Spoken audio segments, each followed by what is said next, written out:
introduce to you a few special people in the room. Again, thank you. I know the logistics might be a little awkward. I know we have another side room full of people. I hope you're hearing okay over there.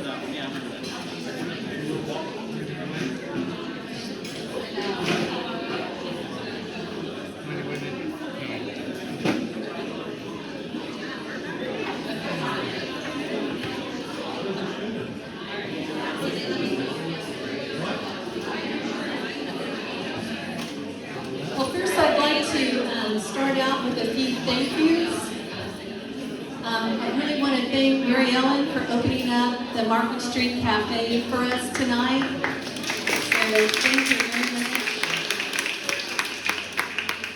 Market Street Cafe is typically closed on Wednesday evenings, and so her staff came in extra, and they're doing all of this without any extra charge for us, so we're very grateful that they have opened up their beautiful facility to share.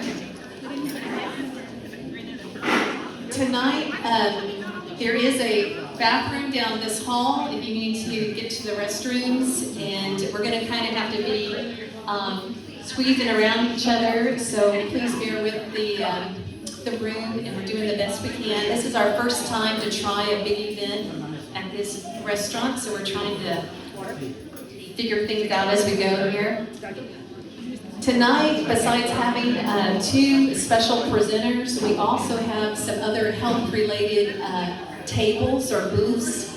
We have tonight, Teresa Thomas has brought some information on the opt-out form, and we also have Stacy Cook, who has graciously, she's over on this side over here, brought some more information. She works with, she's classically trained, certified homeopath, and she works with adults and children using alternative medicines. So if you haven't heard of homeoprophylactics and other things to build your immune system, she is here to kind of share that with us. I'd also like to thank David Flowers for his time and his sound equipment that makes this possible to be heard throughout the facility here. I'd also like to especially thank the Education Committee who works and comes up with some of these ideas, and we'll talk a little bit more about them in just a little bit. We are part of the Yellow Rose of Texas Republican Women's Group, and right over here to my right is our fearless leader, Kay Tyner. She's the president of the Yellow Rose. And we had such a full schedule of speakers that we decided to target this particular session on education issues and related to school and work and things that affect all the families in this area. We also are co-sponsoring with the Freedom to Act Now group, and they're a very active group in the Cypher School District. So if you haven't met some of those ladies, they are full of energy and have been working tirelessly to help improve the education, especially in the Cypher area. Tonight we will have a few words spoken by James Buttonrock, who is part of Senate District 7. He's the chair, and he will be speaking just right after I do. And we also have another important person from the State Republican Executive Committee. Her name is Deborah Kelting-Fight, and Deborah called a little bit ago. There was a bad accident. I think she's coming from the I-10 side of town, and so she is still on her way. But Deborah will speak for a few minutes also. So thank you everybody for coming out tonight. We look forward to other events and other education related issues. On your table there should be a little half sheet goldenrod page, and that page has just kind of like it's a evaluation. If you liked what you heard tonight and you'd like some more of this type of stuff, let us know what topics you're interested in, and we will try to make that come to be. So if you have any of the evaluation sheets, you can give it to either myself I'm going to be sitting right over here in the front, and I'll be collecting those throughout the night. So does everyone understand how there's a little half-sheet page of a menu if you want to order something for tonight? Just let the ladies know, the waitresses know what you're wanting, and fill out. It's kind of a limited menu, but the restaurant is it's a very good restaurant. If you have other interests and you know some of their other items on their menu, I'm sure they would help accommodate you for that. Okay. On each of the tables, there should be an agenda type of page on white, 8.5 by 11 back in front. And so I just want to bring your attention to this handout so that you can have, there's some important links of good information that we've kind of uncovered. On the back side, I put the names and phone numbers of some of the elected officials, and we'll be talking a little bit more about how to contact your representative and let them hear from you. Let them hear when they're doing the right stuff and that you want to see that continue, and then let them hear your voice when they aren't doing the right stuff. I also listed all the school districts in our area and their upcoming school board meetings, and we just really encourage you in this back to school time, if you see and hear and want to get more involved so that your voice is heard, going to the school board meetings is what we need to be doing. And I live in Fair, but I also come out to Klein and Tomball and give those parents support when they need help in our area. So, well, let me start off by just telling you a little bit about what is the Education Committee and what are the chats, chicks having a talk. In our club, we have various committees. We have a scholarship committee, we have a hospitality committee, we have a voter integrity project people are working on, we have legislative committees. And so this is just one committee that decided to take on some issues. And I really thank each of you for being here tonight. Thank you for attending. We're very excited to have each of you here. My name is Mary Ann Jackson, and in October of 2020, so it's even been less than a year, I was invited to serve as the recording secretary and be on the board of the Yellow Rose of Texas Republican Women's Club. And I was invited by the past president, Lisa Townsend. And if you guys are familiar with the Yellow Rose, Lisa Townsend has been our president the past about 6 years or more. And Lisa is ill, and she's unable to be here tonight. But I just wanted to acknowledge her hard work. She had been a board member in the past, and she has met with me and explained a lot of things in detail. So I was really glad to get to be with Lisa before her health turned different. And I want to just let you know that this past year, couple of years, I'm sure for most of us, has been pretty interesting. I don't know about y'all, but my eyes have been open to many things, especially how a Republican women's group operates and why I'm so glad that I renewed my membership and became much more active in the spring of 2020. And I'm going to kind of tell you this story real quick. How many of you have an issue that is your hill to die on, that you feel very strongly about, and you just get really pumped up, okay? Well, for whatever reason, my little Paul Revere kicked in, and this whole idea of personal choice and freedom just rang loud. And I am in my 60s, and I never had seen our country go through what we're going through right now. So like many of you in the room, I'm sure you're wondering, what is our country actually going through, our beloved country?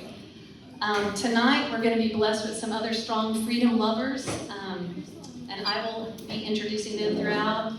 They're in our Senate District 7, so just like most things were we had little boundaries. And so if you're in the Tomball, C.H.A.T, Summit Klein, you're in Senate District 7. Some of you might be in a different Senate district if you're in Magnolia and a few other places. My professional background is in education. Since the late 70s, I've loved being a teacher in the field of education. For 30 plus years, I have been involved in education, advocating for children, families and teachers. I worked in some of the poorest schools at Houston ISD when I graduated from Texas A&M back in 1982. And I loved every day as a public school teacher. It was truly a gift. When I was, after I taught for a while, I moved to different positions. So I worked for the largest school districts. I worked in C.H.A.T, I worked in Houston, I worked in Tomball for a short time. And I even worked for the Texas Education Agency as a regional consultant. So I've gotten to see a lot of the different areas in the state, and I've been embedded in this field. And a lot of this stuff is I feel like it blinded me also. It came about, and it was like, how did it come so slowly or quickly and get to the point it is? One of my last jobs was right here in the university setting. I taught at Lone Star College, Tomball, and University Park. I was founding faculty, the director of teacher ed. I've been into a lot of schools all around the greater Houston area. And I'm just letting you know this because, again, a lot of things happen and you're in the middle of it and you don't even realize what's all going on. One of my last jobs I did get to do before I officially retired, was I was helping a friend of mine.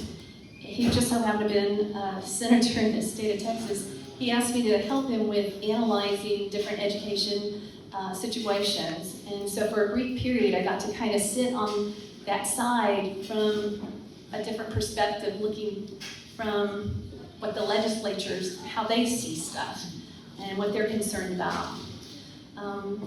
I am now officially retired. I am a mother, and my children are in college. I have one left in college. One just graduated this May, thank you. And one is trying to graduate by next May.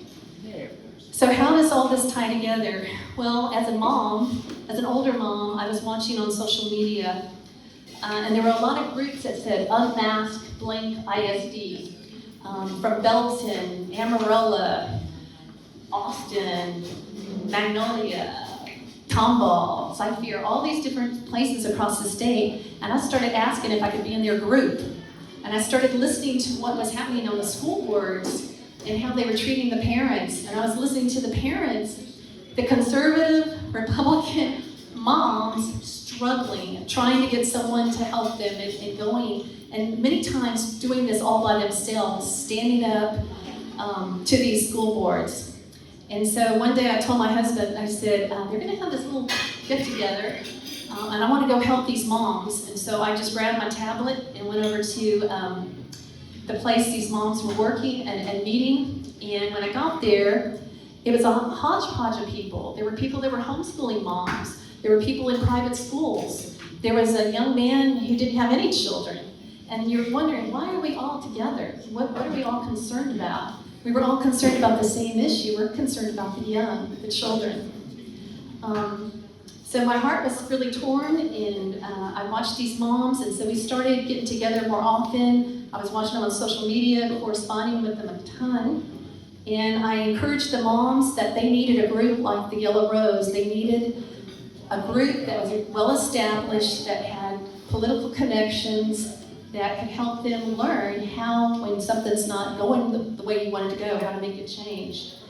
So we started this education committee, and I've just been really proud because we have a lot of younger moms or younger women that would probably not be involved with us, but have turned to us to kind of group together, and in numbers we were stronger. And when we have like-mindedness together, we have similar values and things are ringing amongst us. So I'm just really proud of the group that's come together, and trying to save our young. So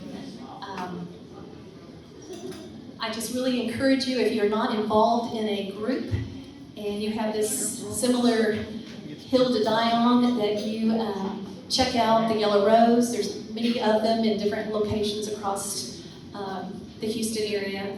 But anyway, we're just trying to do our best, and we encourage you to come along with us. Tonight we have one of the Senate District 7 chair, and he is James Bunrock, and he's going to come talk to us just for a little bit and tell us, kind of pull this together, what we're doing in this area.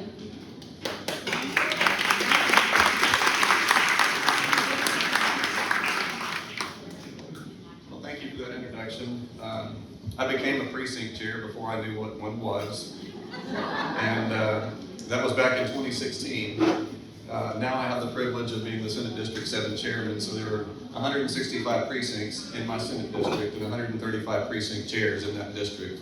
And so I get to provide some leadership to those and serve in that position. I'm also an associate pastor at Glorious Way Church.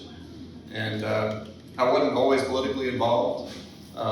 It was the HERO ordinance and Mayor Anise Parker trying to shove the HERO ordinance down our throats that got me out from behind my desk and down in front of City Hall for the first time.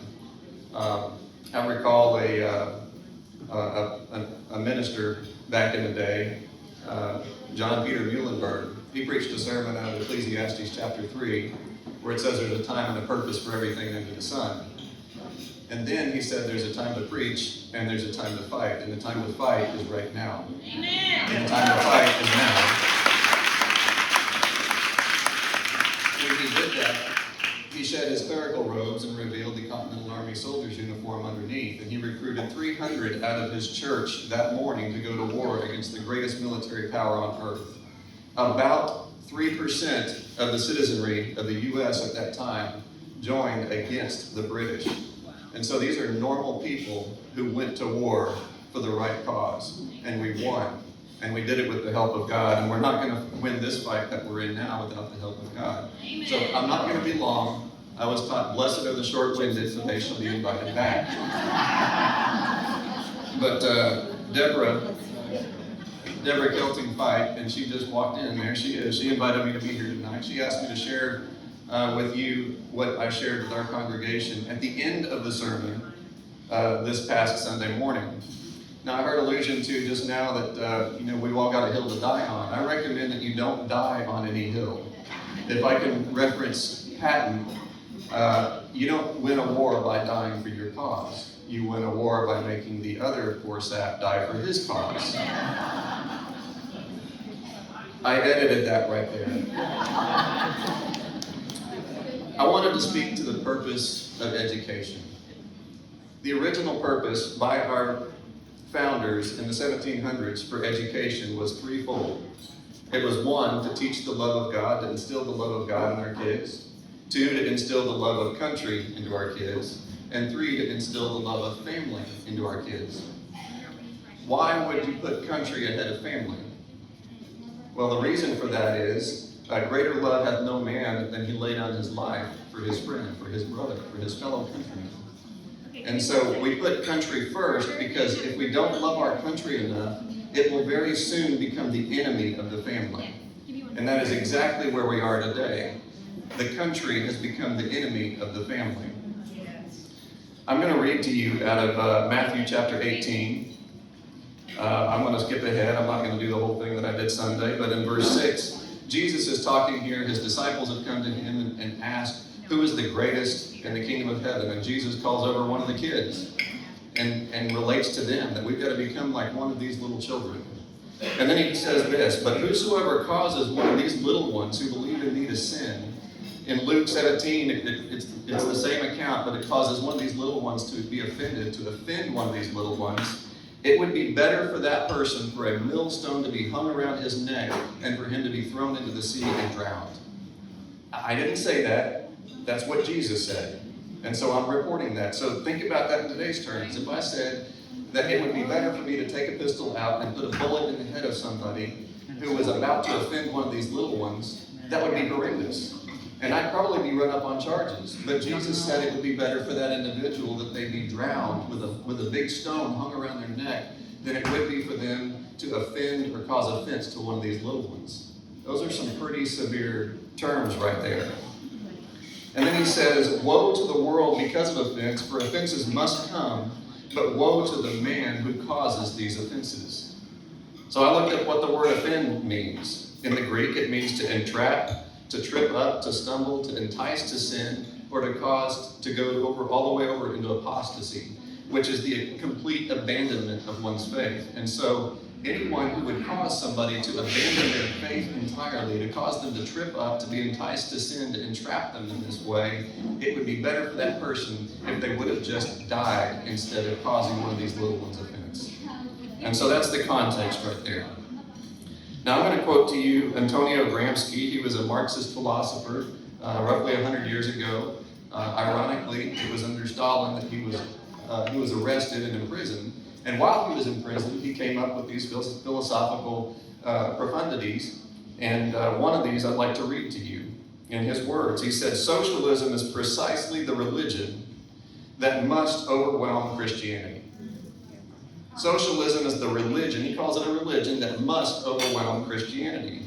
In the new order, socialism will triumph by first capturing the culture via infiltration of the schools, the universities, the churches, and the media, by transforming the consciousness of society.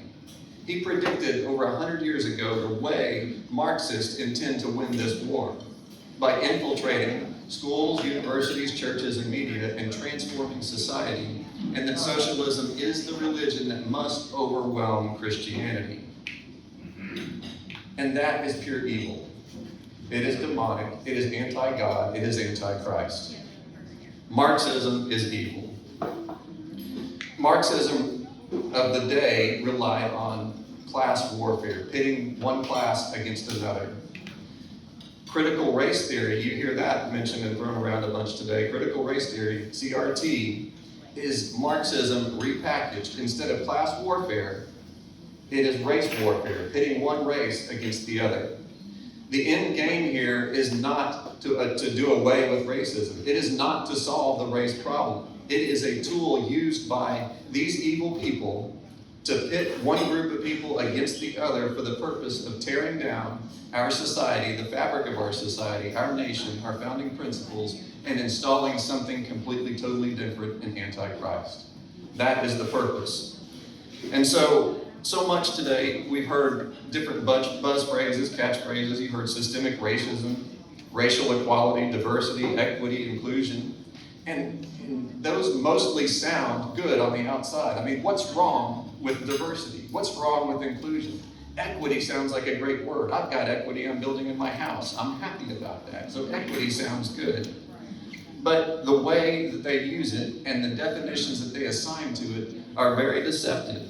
They come from the father of lies. They come straight from the devil. And so I don't want people to get caught up in the lies of this stuff. I want you to understand what you're hearing. So when they say things like environmental justice, well, tell me, what does environmentalism have to do with race issues?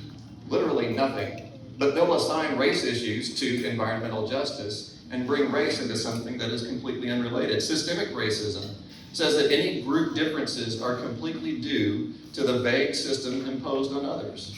We have racism because the system has been imposed on them, and it is inherently racist. It's a lie. Racial justice. I want you to think racial favoritism, putting one race above the other. Now, our Constitution says that we are created equal. Our Creator made us equal. In Galatians, it tells me that there is now therefore no Jew, no Greek, no bond, no free, no male, no female. And I'm going to go ahead and add, I don't believe with doing despite the scripture, I'm going to go ahead and add no black, brown, white, green, blue, or purple.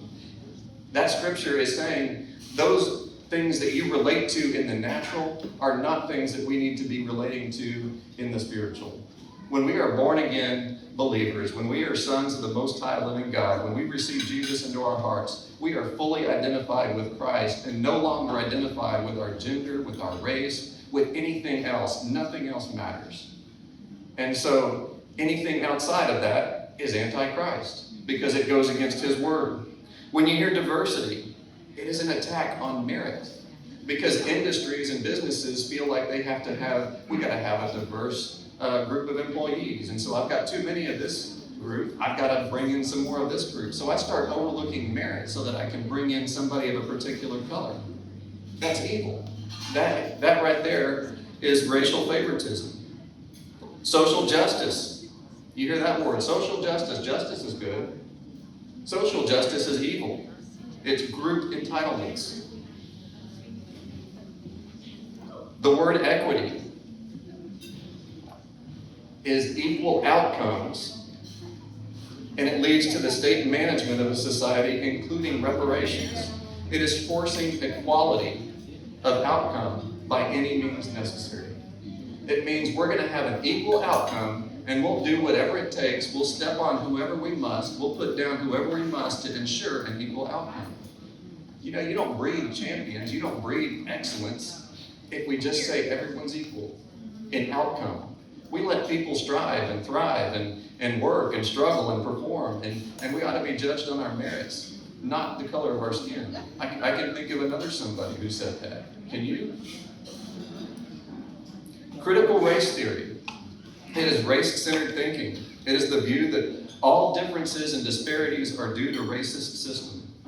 Racism is baked into the system and is inescapable. Racism is present even if nobody is racist. That's what critical race theory is, and that's what's being pushed in our school system. That's what our kids are being taught this stuff. It may or may not be part of the curriculum. You know, we've got recent legislation that outlaws critical race theory in Texas, and you can have that in legislation, but a piece of law without any teeth in it is not really a law at all. And so what happens when educators and administrators start inserting their own opinions about things and inserting little snippets about this and teaching our kids outside of the curriculums that's authorized? How are we going to know about this stuff unless you're in the classroom? There's an important piece of legislation out there. We've got the legislative side. We've got two branches. We've got the Senate and we've got the House. And the Senate produces their bills and the House produces their bills, and they don't always agree. But before they become law, they must agree. And so they have to come together and be reconciled together into one document before the governor can sign it and it will become law. There's a couple of bills out there. One of them is SB 3, and it's a pretty good bill to outlaw C.H.A.T. There's another one, House Bill 178, that goes a step further, and it provides transparency in every part of our education. Not just the critical race theory side, but the sex education side. Why are our kids being taught about masturbation in school? Why is that good? I know that's shocking to hear. Yes, I'm a pastor and I just said that word, and it's shocking. But what's worse is that they're saying that to our kids. They're teaching the various ways to have sexual intercourse in school. And this may or may not be done in every ISD in our area. I'm not condemning our teachers or our schools with a broad brush, but we have a problem in certain areas. And one of those is C.H.A.T. That school board is actively pushing this stuff on our families. And since when do teachers and administrators know best? If that were the case, God would have assigned them to be parents of our children. But He didn't put them to be parents of our children. We, the parent, are the parent of our kids. And we have that ultimate responsibility to raise our kids and to train up a child in the way they should go. When they're old, they will not depart from that. And so when parents do abdicate their responsibilities, I don't believe there are parents like that in this room because you care enough to be here tonight. I just wish we could have turned out a bigger crowd. You know, I think about all the time I pour into our kids. I've got 3 kids at home, my wife and I, and we pour into our kids, but we only have them for so many hours a day. And then we send them to school where teachers have them. So I expect those teachers to reinforce back up what we as parents instill in those kids. But when they go on the opposite side of that, we're at war. And so many of us are at war, and not everybody knows we're at war. And we get pushed back onto the defensive side. We find ourselves having to defend our position. No war is ever won by defending anything. If you go on defense, it means you have pulled back out of the fight and you're in a position to temporarily regroup, rearm, recondition, and get back into the fight and go on the offensive. I'm looking for people who will go on the offensive and take back ground. If I can quote Patton again, I don't like paying for the same real estate twice.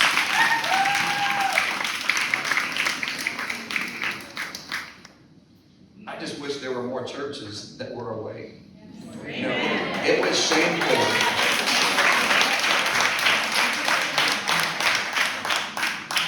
I hope I don't offend anybody here, but if I do, I'll pray for you.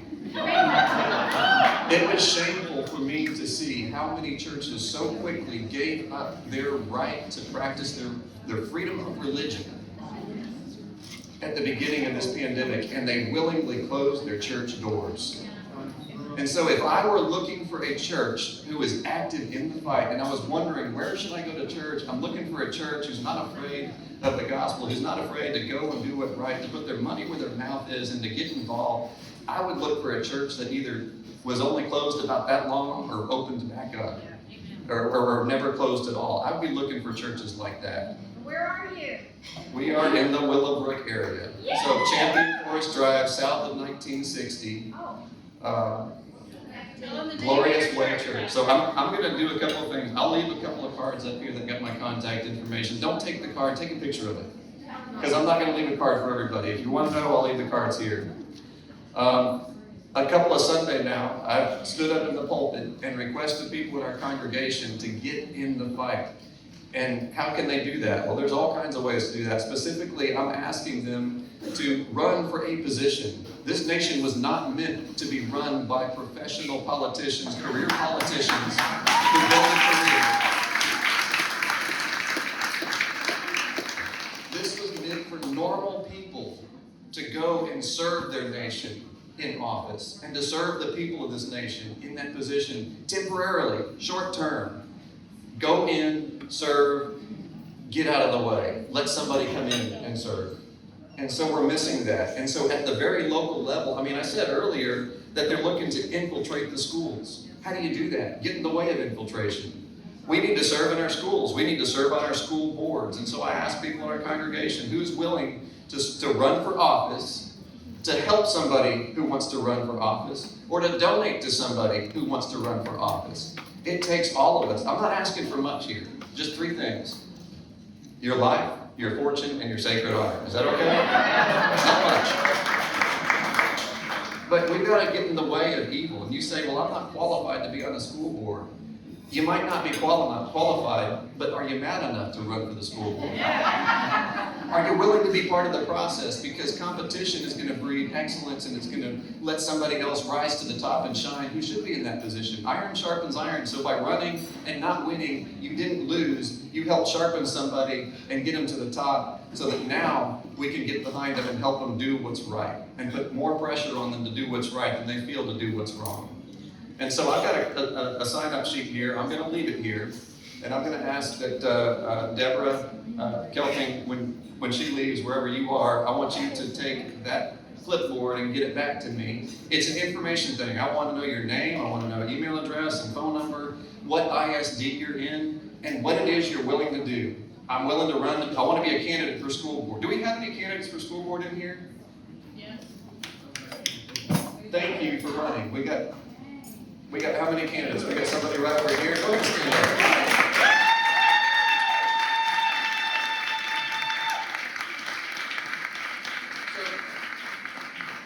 Don't remember your name. Is it Scott? Scott, yes, sir. Scott, okay. I did remember your name.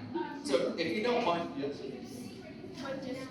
He hasn't announced yet. So for anyone who hasn't announced yet, for anybody who might be running for school board, I want to ask our school board members to take a written pledge and to say, I will never do anything that allows C.H.A.T in the classroom.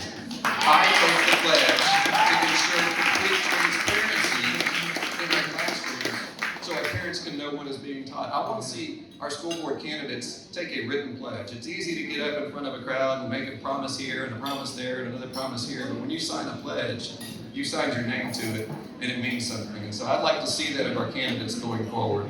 So please sign this up. Fill this out here. Hopefully we can fill this up. There's 100 slots to sign right there. This race is so critical in Sci-Fair. We've got members of our Republican Party, precinct chairs, that are in the fight on this, that have really strategized how to win this. This is entirely feasible and plausible to win. About 3% are going to turn out for this election. We can totally take this. If we access enough people, it's a complete numbers game to win this. And we can totally do this.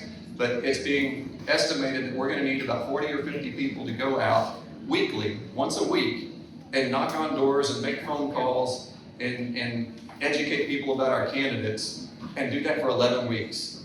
That's a lot of work, but many hands make light work. And so one person might not be able to do 11 weeks straight, but we can all do something. We must all do something lest we do nothing and lose. I'm not willing to lose this one. Are you in? Yeah. All right. Thank y'all for listening to me tonight. God bless y'all.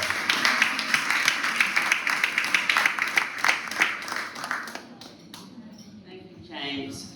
Now you know why I got a glorious way. I'm going to make this real short because we have a lot on the table. I'm going to introduce several of the people who are going to be talking tonight, but before I do, I'm going to talk a little bit more on what James was talking about with the HB 178, because we need you and everyone you know. Because what we're planning to do, you'll get it, we're putting together a letter, and we're going to outline the difference between SB 3, the Senate bill, and HB 178. To make it short, SB 3 talks about critical race theory, but it leaves the back door for it to come back in. And it requires a sum of $14.6 million to train teachers, which opens the door to more critical race theory. So what we want is for people to call. We're going to have phone numbers. We need to call Greg Abbott. We need to call Dan Patrick. And we need to thank Steve Toth for HB 178. Because HB 178 will have transparency. It will provide a link for every parent to see everything, the textbooks, the curriculum, the material, in all courses, including sex education. This is a parent's dream come true. But we're gonna have to call our elected officials, and we're gonna have over 1,000, we're trying to get over 1,000 churches across Texas to send out this flyer and to their neighboring churches. We are making a push to ring the phone off the wall in our legislator, Patrick, and Abbott's office, and then we want to thank Steve Toth, because thanking Steve Toth will help him not weaken and water that bill under pressure. So we want to thank him, and because we're going to say either you're going to be a hero or be zero. So we want him to stick with it. So I'm going to get quickly to introducing our guest. We thank Dr. Farella. She is America's frontline doctor of pediatrician.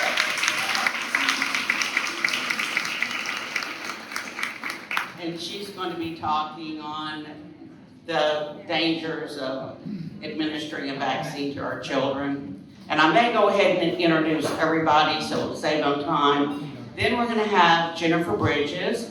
I met Jennifer in the elevator of the Capitol going to testify at the Senate, and I took her number, and from there it skyrocketed. I was talking to her while she was waiting in the parking lot to have taken $10,000 without her husband knowing it from the bank account to hire Jared Woodfill to sue Methodist. So she's brave, she's strong, she's going to support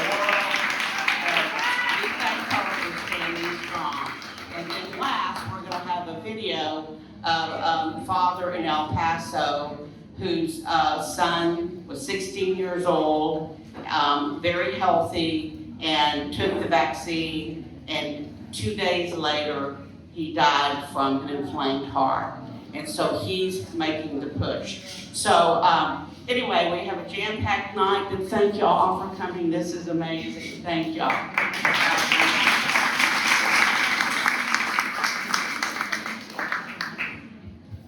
All right, me and microphones are kind of dangerous. Good evening, Tomball. I love Tomball. Can I just tell you I love Tomball? I wish I could shop, but I can't. So, thank you so much for having me tonight. My name is Dr. Angelina Farella. I'm a pediatrician in Webster, Texas, which is down yonder. And so I kind of got wrapped up in this mess because I've been an advocate for children for 25 years. I've been in pediatrics all that time. I've been a private solo pediatrician for the last, well, I've owned my own practice for about 17 years now. Prior to that, I was in a small group, same specialty practice that was also private. And prior to that, I worked for the University of Texas Medical Branch in Galveston and did my residency there. So, just so that you know, I'm not a Texan, but I got here and kind of got stuck and stayed. So there you go. And I just want to kind of impress on you a couple of things. Nobody knew who I was. I didn't even know who I was or what I was capable of about 9 months ago. Back in, when this whole mess started, because I don't even know when it started, because I feel like it's perpetually March 2020, and can I say amen? Jeez Louise. All right, so I kind of, at first, I didn't know what was coming. I heard on the news in December of 2019, 10 people in China had some weird virus, okay? And my hackles went up. I'm like, who cares about 10 people in a country of a bajillion, right? Something's up. I told my husband, something's up. I don't know what's going on, but here it is. It's coming. So here's Farella rabbit hole. I started doing my crazy internet search, and I was like looking, because I'm very intuitive about viral seasons. I'm a pediatrician. I see viruses all day long. I'm a better virologist than most virologists. I'm just going to put it out there. I don't know if any of you saw me go against some big wig infectious disease dude on Newsmax. That was hilarious. So this podunk pediatrician from a podunk town took on a big guy in a white tower. And I think I won twice. The whole thing was really ludicrous to me because, as a pediatrician, I've actually lived through 5 pandemics, and most of you have too, and you don't even know it. The flunami of 2018 was absolutely ridiculous, and it was a flunami. I mean, I was seeing 80 patients a day running around like a maniac. We had 95 million sick individuals in the United States of America that particular season, and we lost many, okay? So you have to understand that every single year the viruses come and go, come and go, come and go, and last year everyone's like, well, where'd the flu go? Well, there's a true thing called viral suppression, and I just want to tell you this because people are like wigging out about where'd the flu go. Whenever there's a predominant virus, the other viruses kind of lay really low. Okay? Which is why now, all of a sudden, you've probably heard there's a virus going crazy right now called RSV, and it's attacking adults. This is a kid virus. This is not an adult virus, by the way, but it's hospitalizing adults. It's kind of a scary fact. Of course, you all have COVID too, but that's a whole nother situation. Our testing stinks, totally stinks. Our system has failed us. This particular crisis has driven a wedge between physicians and their patients, okay? So for those of you that like to run to CVS Minute Clinic, you are doing a huge disservice to the United States of America's physicians. I'm just gonna throw that out there. This has been going on for a decade. I've been screaming about it for a decade, and I've also gone through the way I know how to go through, which is through my medical societies, and I've been doing that for 10 years as an advocate for you, patients. Because I find it quite unusual that patients should go to a CVS pharmacy to find out what's wrong with them. It just kind of freaks me out. So, driving by, lowering your facial covering to get a swab of your nose when you don't even know if you really have a symptom or not is kind of unusual in the realm of medical history, actually. And so we have to understand that there has been a war against this entire time. This is not new. This is totally not new. It's been coming around for a decade or more. So what do we have now? We have brainwashing. We brainwashed our kids. We brainwashed our families. We brainwashed our churches. We brainwashed pretty much everyone that has a good soul in their body, because now there's virtual signaling telling you, right? Fear is a virtue. Wear a mask. Fear is a virtue. Go get yourself inoculated to protect somebody else. Can I explain what a vaccine does? Yes. You take a vaccine to protect yourself. You do not take a vaccine to protect your neighbor, because they don't care, frankly. Okay? You don't do that. You only take a vaccine or you take medication for yourself. You do this for yourself. You don't do this for your neighbor. So this whole virtue signaling garbage that's telling you NRG has a 0% weight, just in case you want to know, because I passed 50 signs on my way here from Zebra. From noon to 7, they can't wait. Yes, gate 16. Actually, yes, it was. 0 wait time. There's a reason why there's a 0 wait time, people, because people like us have a brain in our head and we're saying no.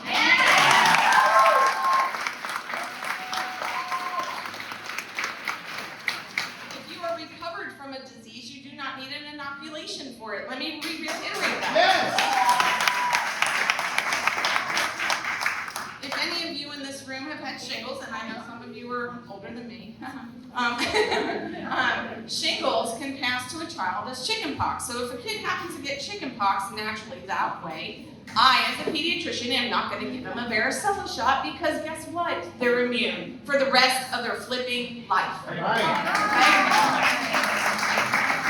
You do not do that. You don't inoculate yourself for a disease you already had and survived 99.9% of the time. Yes. Right. 99.9% survivability under the age of 50. Hello? Did everyone hear that? Say it louder for those in the back. 99.9% survivability. So when you have something that, you know, if your kid came home and said, "Hey mom, I got a 99.9 on my test," you'd go, "Woo, that's 100." Right? Come on, people. This is not a hard thing to do. This is not something hard to figure out. By the way, this is an investigational. I want you to change your brain. Here we go. Think. This is investigational. This is not experimental. The experiment's going on. It's investigational. Do you know that by federal code, investigational, the term investigational means that it cannot be marketed as safe and effective? Did you know that? They're committing fraud every single day, and we are too, because we keep using the word experimental instead of investigational. We have to fight back. Do you know this is the first time ever in 25 years that my doctor's notes mean nothing? Nothing. Pharmacists won't fill my prescriptions for my patients because they know better. 25 years of experience and 8 years of education really didn't mean much to them. Not only that, but people that don't even have a thimbleful of knowledge are telling my college kids who are vax exempt, that's not good enough. You have to give up your entire medical history in order to prove to us that you're vax exempt. We don't care what your doctor says. This is serious, folks. They're coming after us, and they're coming after us hard. Because if you remember something that went on somewhere between 1939 to 1945, there's actual steps, and we're on step 8 or 9 right now. They took over our schools, and now they're taking over medicine. And fortunately, there's a few doctors still left in the world that are standing up and going, "Oh, not in my backyard." Thank you.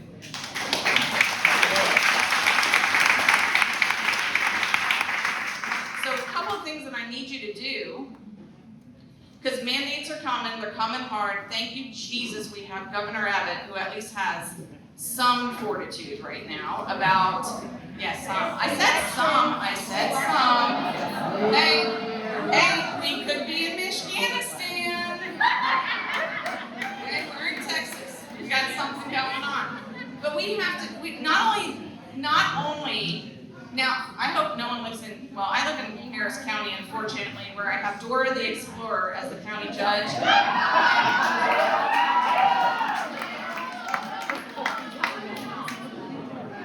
Sorry, I'm on a roll. And, Mayor Turner, who keeps turning. And, so I'm kind of suck. to inoculate our kids on July 13th. I'm sorry, August 13th. August 13th, 12 and up. And I'll be telling you, my body's standing in the front door. Because this is getting to be ridiculous. Our children do not need this inoculation, this experimental drug. We do not need to give this to our kids. We do not need to subject our children to a potential life-threatening and never-ending ailment that is very dangerous, not mild, that the accreditation agency for immunization practices keeps saying that heart inflammation is mild. What planet do they live on? These are physicians sitting on this committee, poo-pooing it, saying, oh, it's so few. It's just a little heart inflammation, just a little. 600 kids that were perfectly healthy now are subjected, that we know of. This is VAERS data, open VAERS data, so you can look on openvaers.com if you want to, because you don't have to believe me. Please don't believe me. Do your research. If you don't know where to find the research, find somebody that knows how to find the research, because I do that all the time too. But 600 kids that were perfectly healthy in this country are now reported because their hearts are inflamed. And they're telling everyone, oh, guess what? If you got that after your first shot, just wait a few months and go back and get the second one. Are you crazy? Have you lost your ever-living cockpit in mind? I don't understand this. I don't even understand how a physician in their right mind can think that myocarditis is mild. I don't understand this. Endocarditis is not mild. This is not mild. The word mild is an oxymoronic statement anywhere near anything that's heartitis. Right. Heartitis is not good, period. So we need to protect our kids. We need to tell our kids that swelling of the heart is not good. Swelling of the heart is bad. We don't care what your friends are doing, because if they jumped off the bridge, we don't want you to do it either. Could you please tell your kids this? Sadly enough, I have a lot of what I see, a lot of my patient families, I consider them like my family.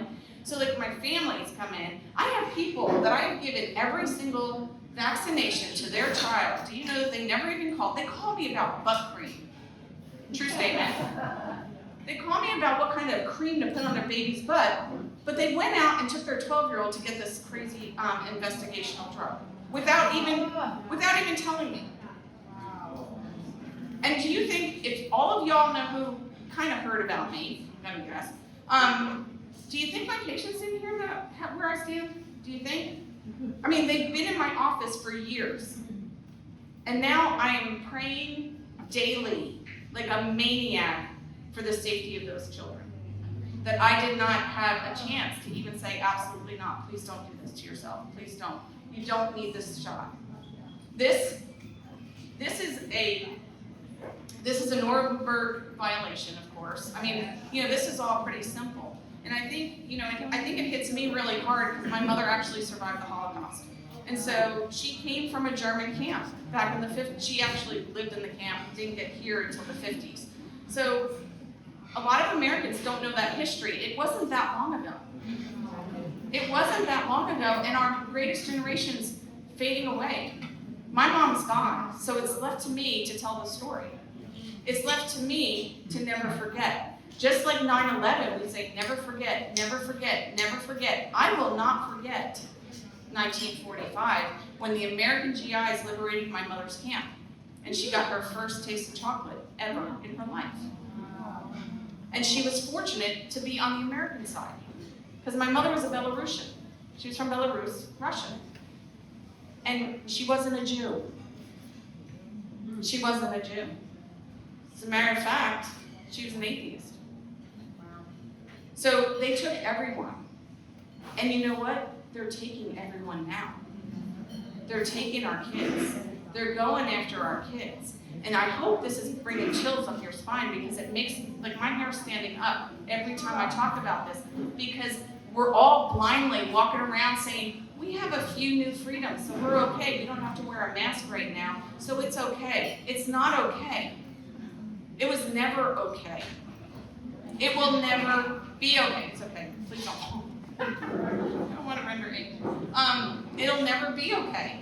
And we have to stand up. We have to teach our children, especially our teenagers. We don't care if we hurt your feelings, teenagers. Are there teenagers in here? I hope there are.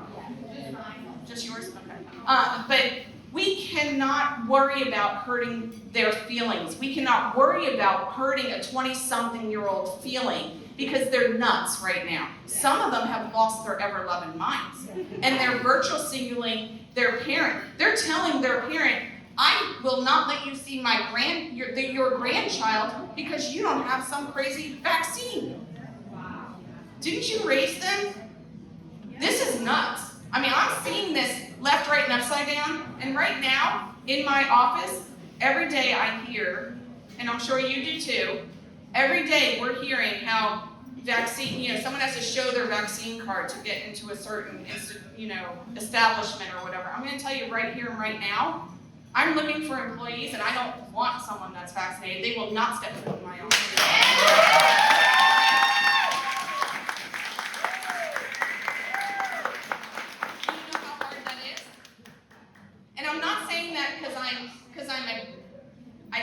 I really actually feel bad for people because I think a lot of them were very, very coerced. And that's Jennifer's story. They were coerced. And I really think they didn't know the danger, so that goes to the informed consent part of the Nuremberg problem, is that they didn't know. And so pray hard for them and try to help them protect themselves, build their immunity, and get these things over with. Because now we have a whole new challenge as physicians that are actually willing to treat this nightmare. There's not a whole lot of us. I started taking care of big people because no one else would. My doors never shut. Never. Never shut. I had either access online or I had access through that door. And I took my church shut their doors. And we're looking for a church home, but I'm not driving to Tomball.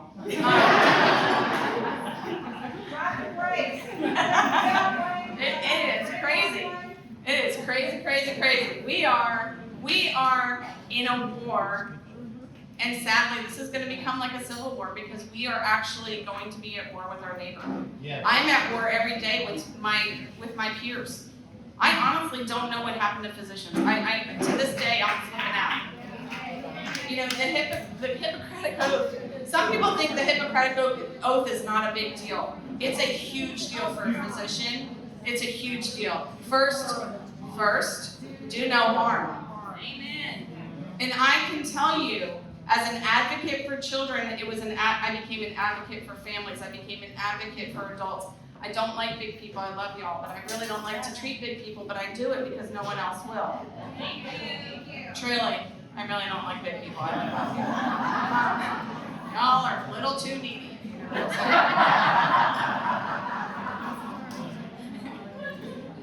Really. I'd rather change 10 diapers, I think. And I did. And so you have to understand where we are. I know this is probably going to bother a lot of you, rub you the wrong way. I'm a cautious vaxxer, I'm not an anti-vaxxer. I ask people every single time when they bring their child in, hey, has there ever been any problems? What are we doing? Are you going to daycare? Are you not going to daycare? What is your family history? What has happened? I mean, I go through this big tirade, actually, which is why I don't see 60 patients a day. I see maybe 20. There's a reason, because I like quality over quantity. And when we're doing this, we have to understand that this investigational drug has never been vetted before.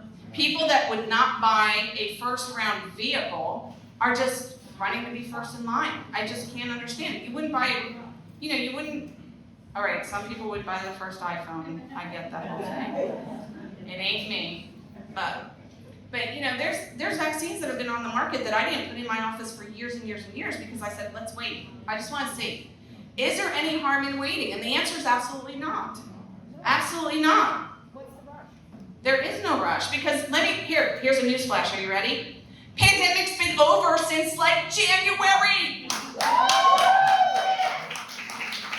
So I think you need to tell your neighbors that. When they say, let's remask, when they say, what's the harm? It's just a mask. What's the harm? It's a sign that you're a prisoner. It's a sign of control. It teaches children not to understand not to understand what it's like to be a human. Did you realize that? Yes.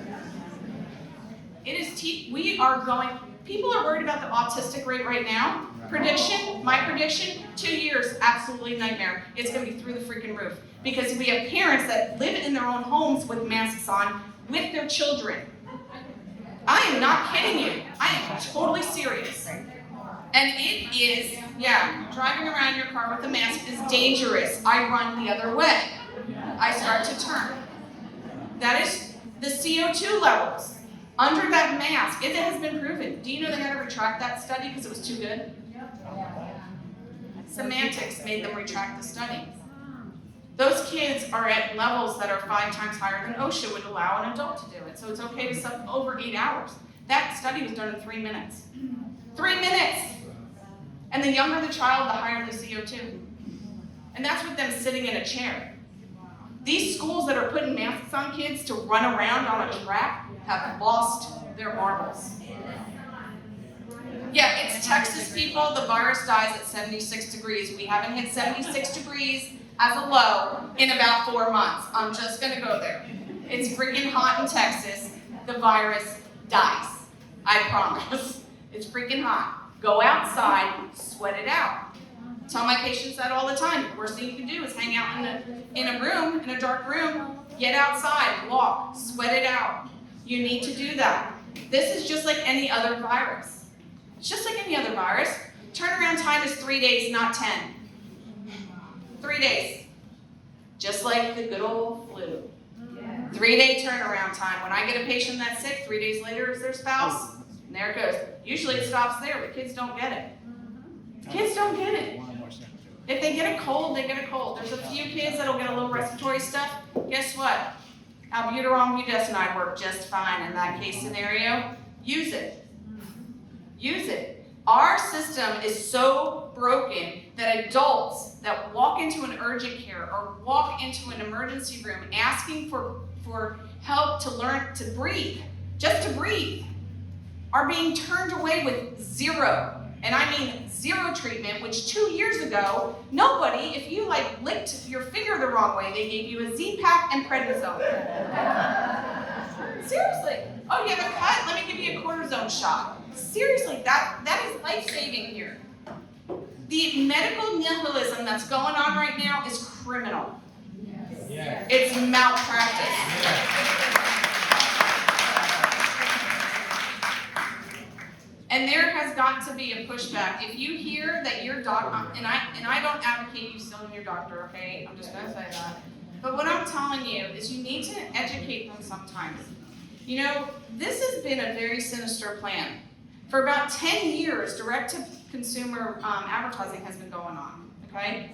And that was something that was passed a long time ago, and that was basically what it did. They didn't want doctors to have direct access to drug companies anymore because they thought we were being influenced, which is actually oxymoronic. Because actually, what I like to do when a drug rep came in is I pimped them. I would ask them 65 different questions. Show me your graph. I want to see your studies. I want to see your raw data. Now it's all silence. It's Cricketville. And so I'm getting my information the same way you are, and it's from a commercial. And that's ridiculous. Doctors don't learn by commercials. Doctors learn by interacting with other doctors. We don't call the CDC, we don't call the NIH, we don't call Harris County Medical Society, we don't call TMA. We don't call them. We call our friends, our doctors that have an education and understand what it's like to take care of a patient. And if you don't know what to do, you throw the kitchen sink at them. That's what you do. Because that's where I grew up. I grew up in the day and age where there was a lot of stuff that came across us and we didn't know what to do. So we just started to break it down. Oh, they have a respiratory problem. Let's throw some bronchodilators. Oh, shocking. Maybe they have a pneumonia. Let's do a chest x-ray. Oh, look, there's infiltrates. Yeah, let's cover for pneumonia. I don't know what happened. They've all up their brain dumps, I guess. A brain dump on the floor. Now they don't know what to do. But this is what we did. It was called kitchen sink medicine. That's what I always called it. I'm like, you don't know what to do, let's just start throwing the kitchen sink at them because we have to figure it out. You figure it out. You don't call the NIH. The CDC guideline is exactly that. Well, it's not really a guideline. It's guiding me in the wrong direction, but a guideline. It's not a law. It's not a law. And for these institutions to tell us that we have to follow CDC guidelines, I tell them, go pound salt. Right. No. I was told in my office when the health department, Harris County Health Department, came into my office during the pandemic and delivered masks, because remember, the public had masks, but the doctors didn't. Remember that whole thing? That was really sweet. And I didn't care. I was like, whoop. But they came to my office and delivered masks, and they said if I didn't wear a mask, I was going to be fined $2,500 per patient that was in the office at the time that I wasn't wearing a mask. I'm a small town pediatrician. I'm not a neurosurgeon. So that's scary. 3 people in my office can do me in. I mean, that's it. So you have to understand, we were coerced too. Doctors right now are in between a rock and a hard place. I mean, I know I'm in crosshairs. I figured that out a long time ago. But I'm going to tell you, I'm not going to shut up. Good. Because until this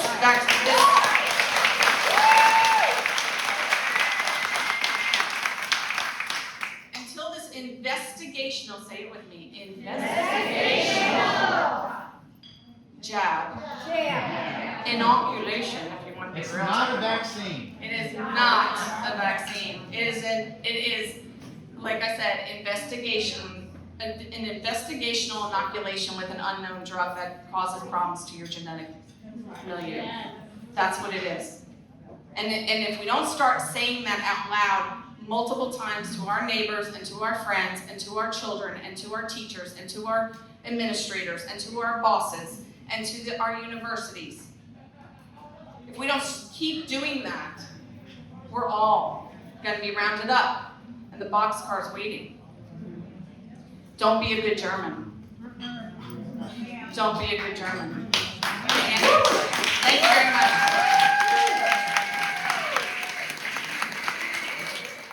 Seeing 2020 is a documentary that we are showing in various venues. So churches, if you guys want to show the movie, it's about an hour and a half long. We sell tickets to raise money for the next movie, okay? The guys that did this financed it themselves. Yes, I'm in it. But if you want to see it, I will come and do a Q&A afterwards. It's highly, highly educational. It opens your eyes. And if there's anything, I do have copies at my office as well, and I have a few tonight. If you want it, and you want to present it, please come and tell me, because we will get this going, because we have to show everybody. Is it true you say See in 2020. is it true that the FDA is planning on approving this by September? Have you heard that? Yeah. This product? So I forgot to tell y'all that when we get out this push for your help, it's going to be coming. I'm your Senate Republican Executive Committee woman for SB 7, and so Norma and people already in Yellow Rose are going to send all this out for me. So look for my name and follow, if you will, the methods of calling. We are going to turn up the heat. We're going to have links to the National Sex Education Standards, which is happening all over the country, that are requiring mandatory that 4 and 5-year-olds, and I'm going to put the link on when y'all see this, open it, and the link to that video, teaching children masturbation at 4 and 5. And it goes on and it gets worse. So we are going to hit it, and then we can save this if we will get Steve Toad's HB 178 with that link. And then one last one, I don't know if y'all are where you are on the governor race, but I did tell Alan West today that I would announce that he is going to be near here at Creekwood Grill, 12710 Telge Road, Cypress. And this is going to be Friday, August the 13th. So, if y'all want to make that.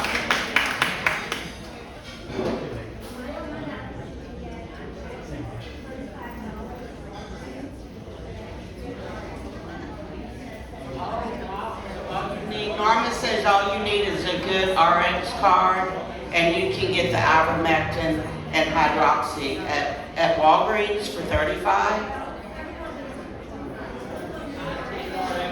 rrx.com, rxgood.com. So anyway, thank you all, thanks. Okay, on your tables, there were some index cards, so if you have a question that you would like to ask Dr. Angela Farella, we'll come around. If I have some helpers, just hold up your card if you have a specific question. We do have one card and she's going to address, but if there's anybody else, I'll come get it. Okay, so I've gotten a couple of questions like, is there any data about the ingredients of any of these investigational genetic modifiers? And the answer is no, because it's proprietary, so there's a lot of things in there that is proprietary. However, there are some really knowledgeable human beings, you know, because there's something about the magnetism. Everyone's seen that on the internet and stuff. So we have a pathologist on the frontline doctors. He's amazeballs, and he's literally testing the theory. Okay, so he got some vials initially that were not magnetic, and he's like, no, I think it's like the hemoglobin, blah blah blah. He's very like deep. Okay, we'll just skip over that part. But then he got some new lots, and the new lots are. So the crazy thing is, remember, we are in an experiment. There has to be some controls. So here, I've had this theory ever since the beginning that some of the vials are not what they are. Like they're saline or something. I don't know what they are. But that's my theory. And then Dr. Cole kind of verified a little bit more of that theory. There is someone on, I'm sure a lot of you know who Stu Peters is, so if you go onto the Stu Peters podcast, there's actually someone who is a former Pfizer investigator, a female. Her name is Karen Kingston, I believe, and she breaks it down. This woman has read every single word of the presentations to the FDA. Okay, so watch that video. She goes into a whole lot of stuff that I can't go into.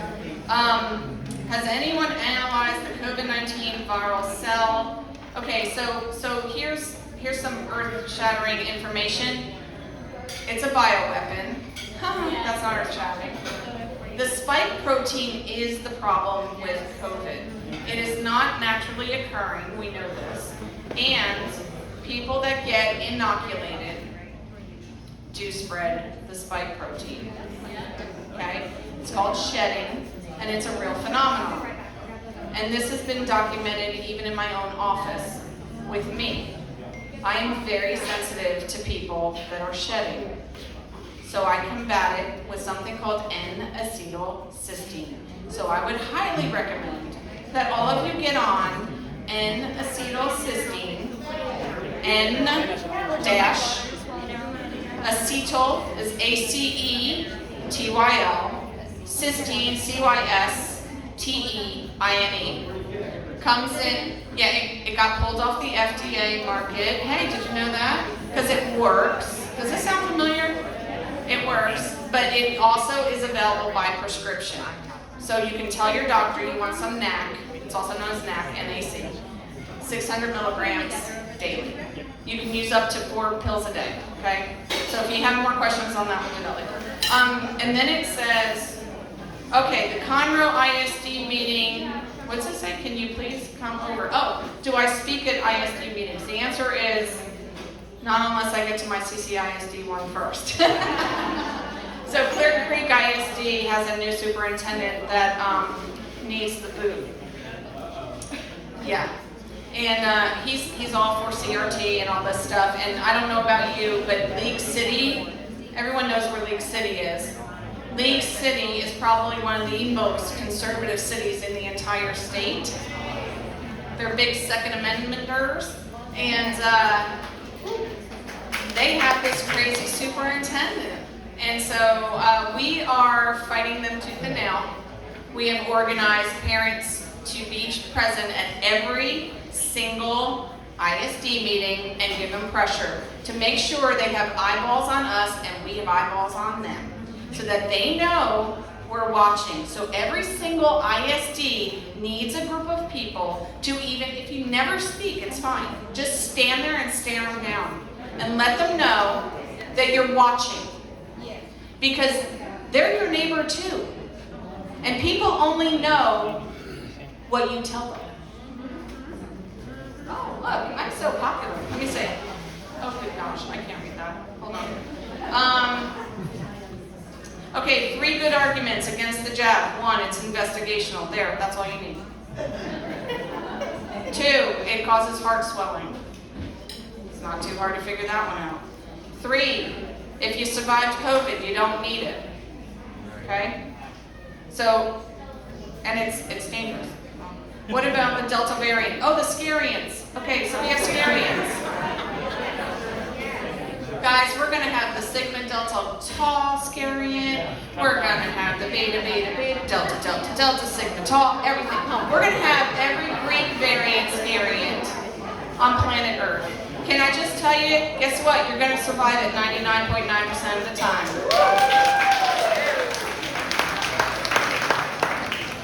Viral shedding, we do know that the spike protein from people that didn't get inoculated is circulating at least for 5 months. And that's because the study ended in 5 months. The spike protein is circulating. It's a vaccine, a true vaccine stays where it's shot. This thing doesn't, it migrates. It goes to your ovaries if you're a female. It goes to your reproductive organs if you're a man. It crosses the blood-brain barrier. Blood-brain barrier, blood-brain barrier, blood-brain barrier. The blood-brain barrier is your defense against everything that is not good in your brain. This thing crosses it. Big problem. So we need to, there's your 27th argument against the jab. Crosses the blood-brain barrier. So we do know this is circulating for 5 months, minimum. How can one protect against the shedding? How can we protect ourselves from shedding? The NAC, the NAC, the N-acetylcysteine, okay? 600 milligrams 1 to 4 times a day. Kids also. Kids, it comes in a capsule. So here's a trick. Kids by weight actually take higher amounts of medicine than adults. So like, you just open the capsule and sprinkle it in and stuff. It'll be fine. No. Okay, so this particular investigational injection, I have no idea. Everything's proprietary until the studies end in 2022 and 2023. So there's stuff that they consider, Bill Gates talks about this all the time, that there's trade secrets. Well, they hide behind this trade secret thing, which is why it's EUA, because if it's no longer EUA, they have to reveal the trade secret. Okay? Right. So the EUA, actually it's illegal to mandate something that's under EUA, so that's why more people have to push back and not lay down. And let me tell you something, parents, this blows my mind, so I'm going to be real not nice for like 30 seconds. Bring it. If you have a child that is going to college, and that college is taking tens of thousands of dollars out of your pocket, out of your retirement fund, think about telling your kid, we're going to wait a semester or 2.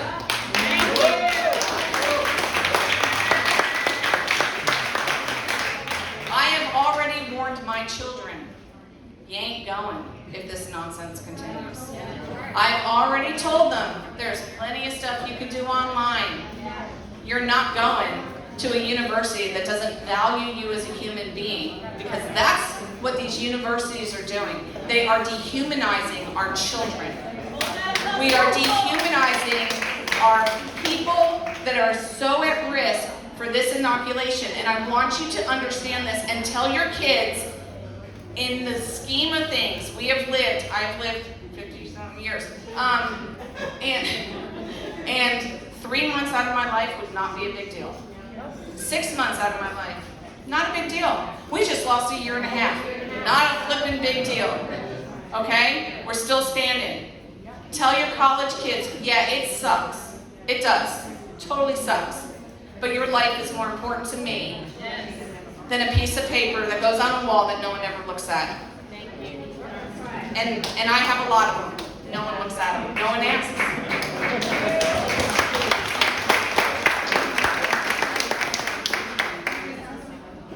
Read that one for me because I can't say it.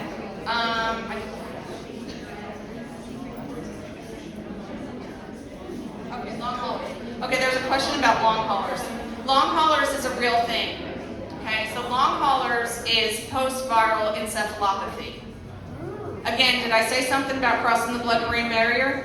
Long hauling is where it's post-viral encephalopathy. This happens with Epstein-Barr virus, which is mono. It can happen with strep and staph. It can happen with lots of different viruses, parasites, bacteria, blah, blah, blah, blah, blah.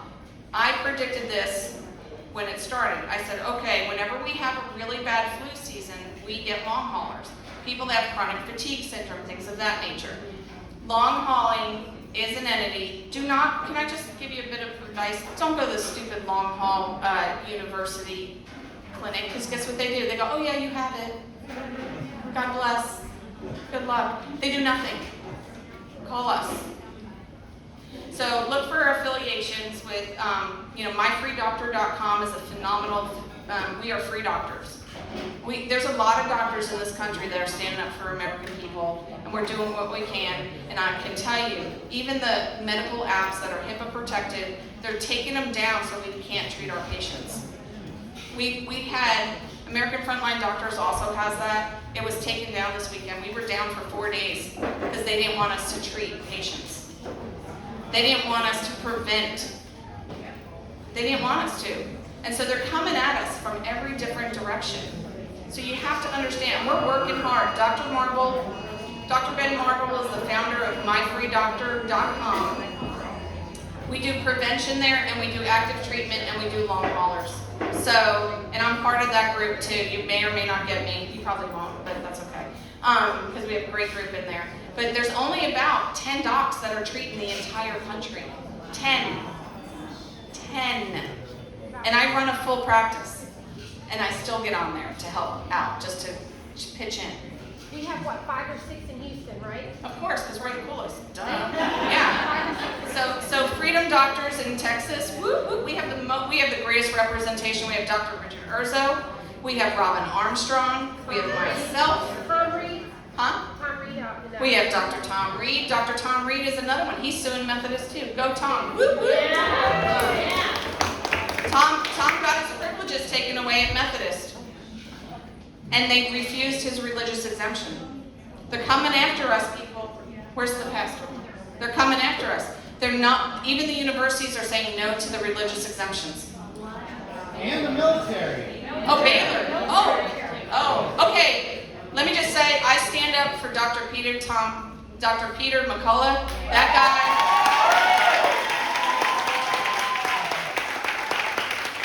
guy is the bomb.com. Okay? He is the bomb.com. He needs our help. He needs our support. Give $1. Everyone in this room can give $1 to it, and it's going to be a big, significant improvement. I'm telling you, this guy has gone out on a limb. He is the one he's like the father of treatment for early outpatient treatment that is highly effective. And we don't even have to say the H word or the I word. Hydroxychloroquine and ivermectin. Even without using those 2 drugs, we still can make a huge dent in COVID.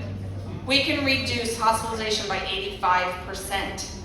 85%, that is huge. But you have to do early, effective outpatient treatment. And it starts with prevention. You could take something weekly to prevent yourself from contracting this bioweapon. Okay? It is very, very important. You can get it from myfreedoctors.com. You can get it from AFLDS. You can get it from some friendlies. Find your friendlies. If you know a friendly doctor who's scared and doesn't, I'm not scared at this point because I refuse to walk in fear. I refuse. I will not do it. This is not This is not me, this is Christ, okay? So like, I don't do this because this is the glories to him. My practice is still open because of divinity, not because of me. And I've been put on this planet to help everyone around me. So you have to understand, there's some doctors out there that are super scared. They have mortgages, they have kids in college, they have cars, they have a lifestyle, they have a wife, they have children. They have husbands. I have a husband and kids. But you know what? If you know a friendly, I call them friendlies, right? We're in war. I need my friendlies. If you need, tell them to come and talk to me, because honest to goodness, it is so good to find your people, right? Don't you feel so good in here? And I love your beautiful faces. You gotta find your people. And so I'll shut up.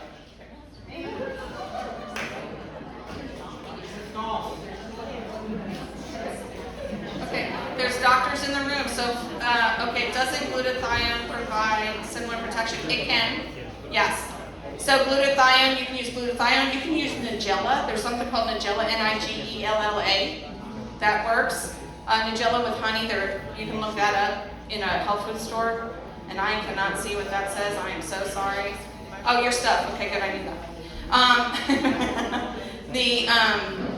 Can NAC be substituted by glutamine? Sometimes, yeah, glutathione, glutamine, quercetin works really well. You can use quercetin. You can use, I'm blanking now. Oh, black seed oil. Anyone use black seed oil? Black seed oil is a big one too. So all those things are great. There's things that are rolling out. Oh, okay, the pine needle thing. Yes, it does work. But I wouldn't recommend you do it, because there's like 7 different types of pine trees, and if you pull the wrong ones, you'll poison yourself. So please don't do that. No, seriously, I'm dead serious. I'm serious. I'm being honest. That was my PSA for the night. Do not eat pine needles. And then, okay, so the CDC's potential approval of the investigational genetic modifier. Is there a fight? There's a fight. Is there a way to fight against it? Many public people have been calling for Fauci, or Falsey, Dr. Falsey, to fall down. I call him the Wizard of Oz, so if you ever see me on a video and I'm talking about the Wizard of Oz, that's what I'm talking about. So Dr. Falsey hasn't seen a patient in like 45 years or something ridiculous, right? Since 1984. Is that ironic or what? Oh, I didn't wear my hat. I have the best hat ever. It says Make Orwell Fiction Again. Didn't wear my hat for you, I'm sorry. Didn't even know I was bringing that up. Look, see, I'm like all over it. So yeah, you know, we still need to do that on our, I believe in the ripple effect. Okay, I don't know if anyone knows what the butterfly effect is or ripple effect. So you affect your little, because that's why I'm here. Because I started with my community. I was reaching out to churches around my office, and I said, guys, let's circle the wagons. Let's protect the clergy so that they can still minister and that we can keep our churches open. Because if we shut our churches, we shut our hope. And humans need hope. We cannot shut our churches ever again. That is absolutely not. My children are a mess. They're a mess. Because their friends are a mess. Because our church is closed and we turned our backs on our kids.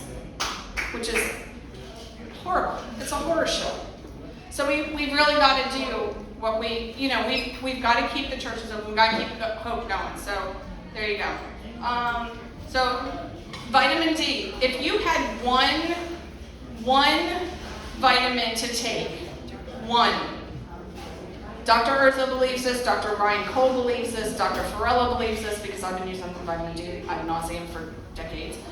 Vitamin D is your one major vitamin that you will never, repeat it for me, I will never miss my vitamin D. Ever. Go outside, ground yourself. Get off concrete, get outside, walk in the grass, avoid the fire ant hills, please. But walk and ground yourself. It's so important to be outside for 20 minutes a day. It's great for the psyche. Oh, sorry. Okay, Okay, so research, there's tons of research coming down, but you know it's squelched, right? You know that like the good research gets squelched. So, yes, we have Artemisia. Someone asked about Artemisia. Yes, Artemisia. And also, all right, some of you may what's the word I'm looking for? People that go to Africa and minister to thank you. My car, yeah, never mind. Okay, so missionaries. There's something called naloxone. Has anyone ever taken naloxone as a missionary? Naloxone? Okay, so naloxone is what most people in Uganda take. Do you know that Uganda had the lowest rate of COVID? Yeah. So it's something that a lot of people, when they go into Uganda, they're already on it. So other countries in the world use a lot of that medicine, and that is what has kept COVID. So we thought, me included, it was hydroxychloroquine or chloroquine because that's what we give in the United States to a missionary when they go off to malaria-ridden areas. And other countries use different medicines. Uganda, it's not hydroxychloroquine or chloroquine, it's naloxone. So, just so that you know. No. Maloxone, I think it's M-A-L-O-X-O-N-E, I think. I might be, saying it wrong, too. Okay. I think that's it. Thank you so much.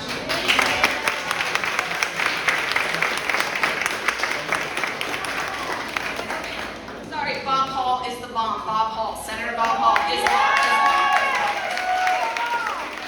Support him, big time. He's on our side. So, as I said earlier, we're going to call up Jennifer Bridges. She's sued Texas Hospital.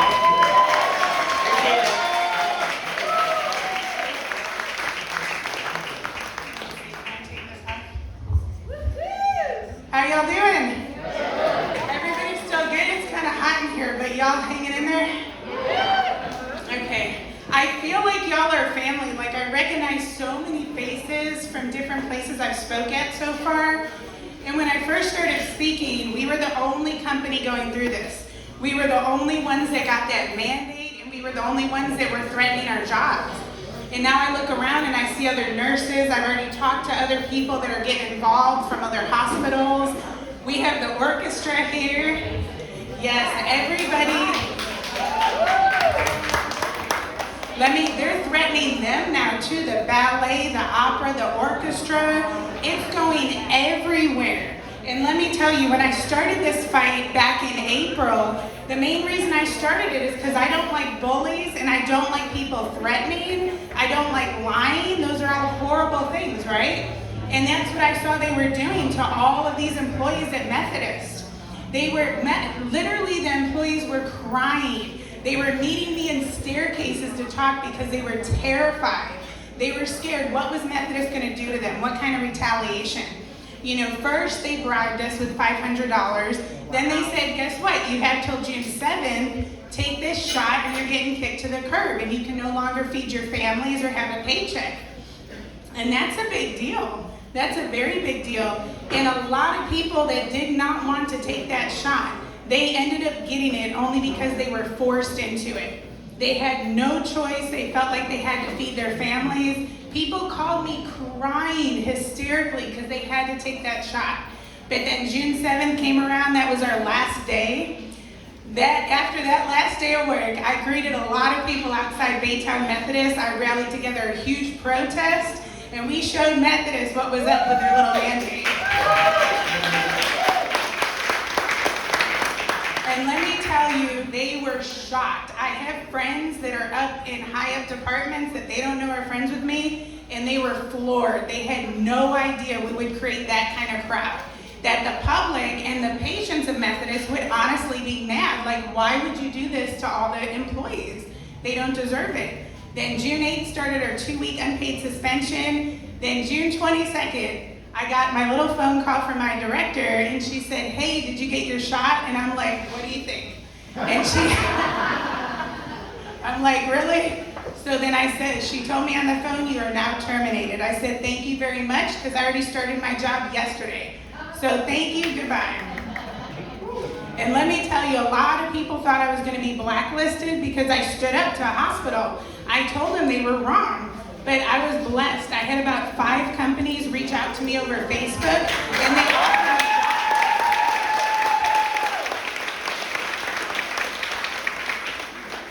but I was scared, I was into any other hospitals because I knew they were all gonna fall down that rabbit hole, right? So I got into private nursing, so now I go to people's homes and I take care of them at a much more personal level. But let me tell you, so much what everybody's been saying tonight. They tried to offer religious and medical exemptions, right? Because they had to, because they were told they had to do that. But they approved only a few of them, and let me tell you, they denied the majority of them. And a lot of them are in our lawsuit now. And when we started this lawsuit, we had 117 people on board. Now we're over 200.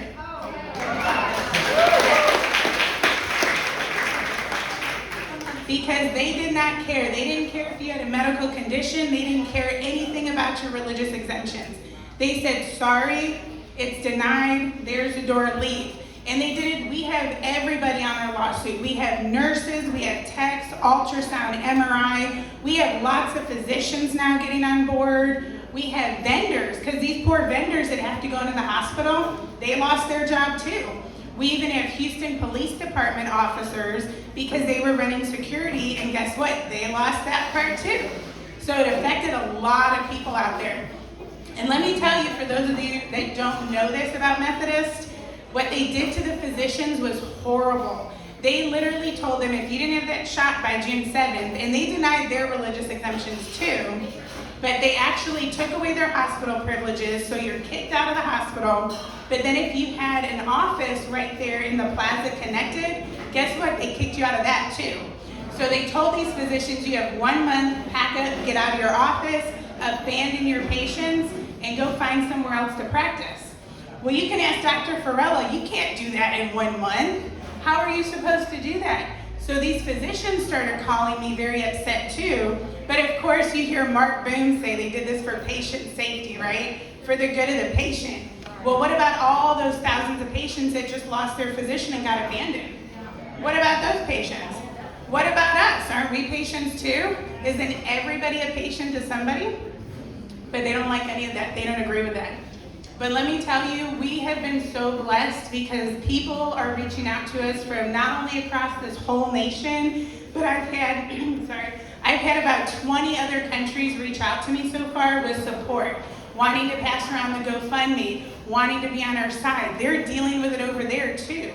And in the past week, we've had Herman Memorial come out. They're doing it now, multiple hospitals in Dallas. You can ask my poor husband, my phone never stops.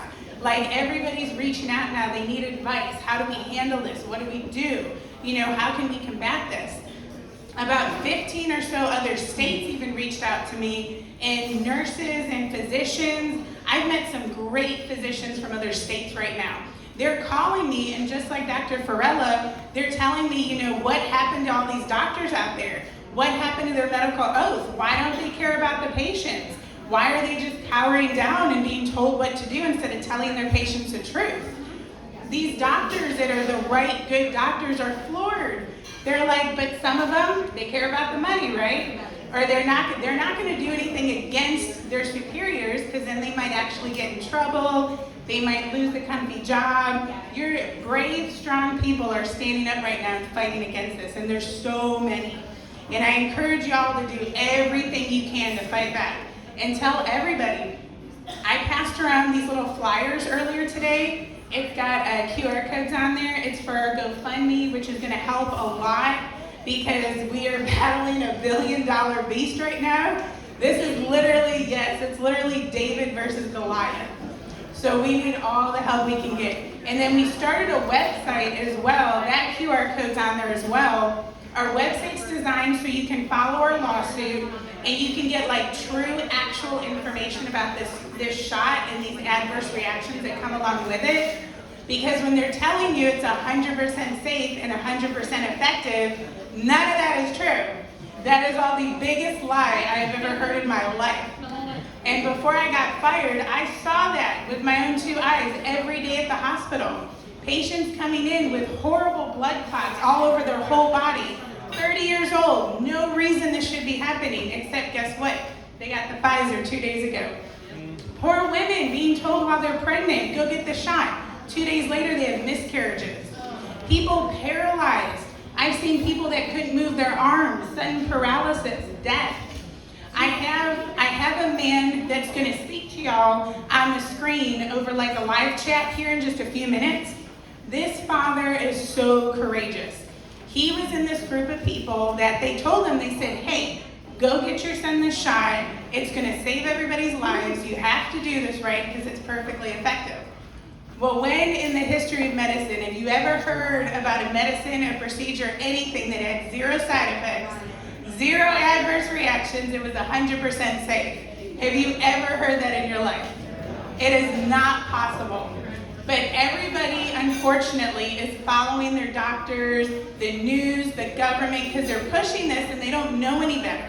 So we need to educate people on proper informed consent, right? Proper informed consent before you take a shot or anything is you know your risk factors, you know your benefits, you know the adverse reactions, you know everything about it before you actually take it. And people need to be aware of those things, so we're pushing that very hard. And this man you're gonna see, he wants to share a story because something horrible happened to him and his family because they lied to him and no one will let him speak. He seeked out for reporters, all different kinds of people. No one would let him talk, and he is so mad, he even created t-shirts to talk about it. So he saw us on TV, and he called my lawyer, and my lawyer was awesome, and he's like, come here, I got you. And then he gave him my number, so now I'm helping him because he wants to be public. He wants to share his story, so hopefully other people don't make the same mistake and blindly jump into something that they don't even need. That the majority of people out there have less than 1% chance of dying from this. And you need to know the proper truth before you just go take it, because you'll see his story and horrible things are happening, and he wants people to know because he wants to help protect people. At least let his story be used for something good, right? To hopefully protect other children out there. So you'll see that in just a minute. Does anybody have any questions before we put him on? Yeah.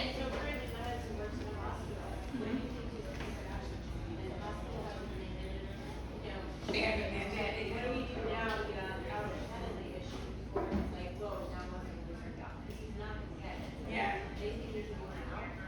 Well, unfortunately, it's going to be very hard because what I recommend to everybody is if you're in a situation where you think it's about to happen, put in your exemption immediately if you cannot lose your job.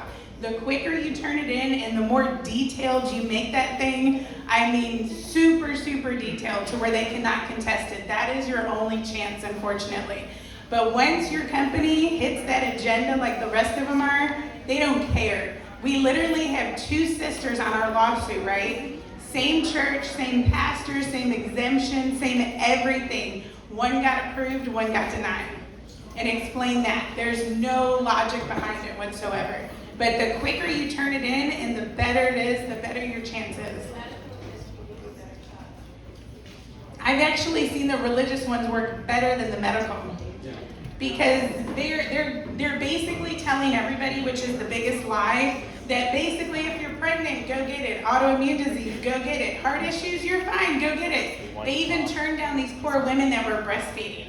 Like a friend of mine who's another nurse had a severe cardiac condition, and guess what? Her cardiologist that worked for Methodist, I won't name names, but he was gonna sign her medical exemption. But guess what Methodist did?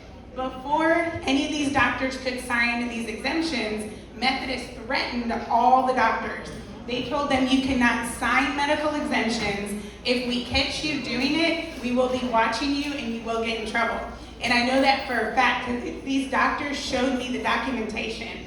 One doctor even showed me a text from one of these high-up CFOs that threatened her because she was gonna sign a medical exemption. So then as soon as all these poor nurses in that needed help, all the doctors got scared and said, nope, sorry, we can't sign it. And everybody's like, what? You know, like that makes no sense. And then let me tell you one other little interesting fact about Methodist, because now everybody's telling me all the goodies, right? So Methodist doctors were actually told too, you cannot document, chart, admit to, or talk about any adverse reactions. Yes. They were threatened and they were told they do not exist, do not talk about them, do not chart them, nothing. Nothing.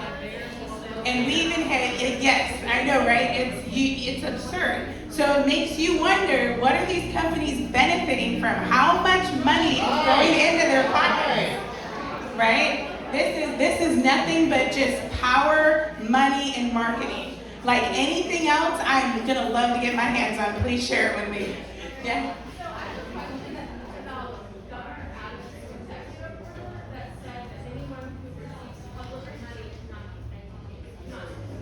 Yeah.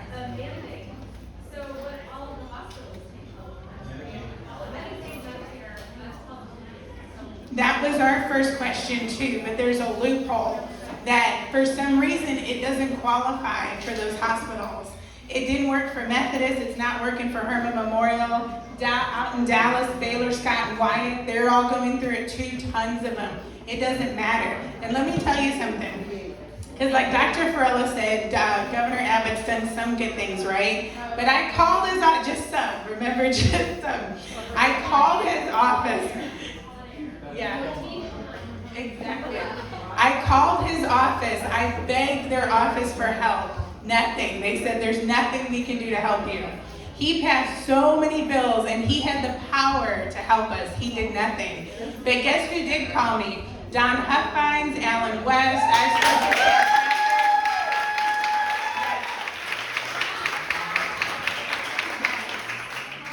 All three of them called me and they all wanted to help. And you can look it up online. There's a great article on Texas Scorecard, which is an online news. All three of those guys got together and they challenged Abbott for us. And they were like, why didn't you help the Methodist employees? Why did you not pass the bill? You had the power. Why did you let them all get fired? And there's nothing, he's not saying anything. But I know there's been a couple, we've lost a couple bills so far. The next special session that comes up, y'all need to call Abbott's office. Everybody needs to demand that he needs to put in the next special session that he needs to quit this. He needs to make it illegal that employers cannot mandate this to these employees. Because, yes, what was that? SB 65, Bob Yes, SB 65. Because everybody needs to remember, we're in Texas. We're not in New York. We're not in California. We're in Texas. This needs to be illegal because it is spreading like crazy and everybody is going to lose their job. Jennifer, can you talk about the court date coming up? The court date, the appellate court date. Unfortunately, he was asking about our court date. So we don't have our court date yet. It's kind of like just in limbo. So basically, our first part of the lawsuit, when we initially put it in, let me tell you, we actually filed in state to try to get an injunction so we didn't get fired. Methodist little sleazy lawyers pulled it out of state, removed it, stuck it into federal in front of Judge Hughes, who instantly dismissed it, right? And we found out, because he actually admitted it, that half his little judge friends are on the board of Methodist and all these other hospitals. So we know how fraudulent that was, and he would not allow my lawyer to speak, produce evidence, talk about nothing. He was just like, shut up, okay, I'm dismissing this case. Just gone. So of course we filed an appeal. We're in the Fifth Circuit Court of Appeals now. So it's gonna take a couple of months, but as soon as we get any form of a court date, I'm gonna blow it up because I want everybody there. I want y'all flooding the streets and the stairs. Yes. I have people from other states waiting to hear. I want thousands of people out there so they know how important this is. Do you have emails or how do we know? Oh, yes. I have a website. On that Green form, on the green form on the table, floating around with the QR code. Oh yeah, that works good too. But one easy way too is on our website, our QR code on the green pamphlet I passed out, it has a QR code to our website. So we'll put up, we actually sent, once you subscribe to our newsletters, I send out a newsletter every couple of weeks to update you on everything. And you'll see all the updates on the lawsuit too. But trust me, I'm working on it. I'm throwing it all up over Facebook, Rumble, Telegram, everywhere I can. And people are helping me because we need to fight this battle. And everybody that's reaching out to me, they're all forming lawsuits too. Everybody's working on protesting and suing across the whole nation right now. But we need, yes, but we need help.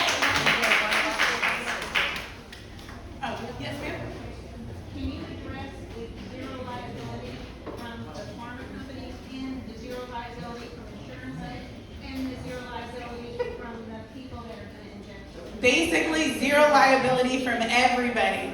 So before you take that shot, all the pharmaceutical companies are protected, right? So if anything happens to you, you can't sue Pfizer, Moderna, J&J, nobody. There's nothing you can do.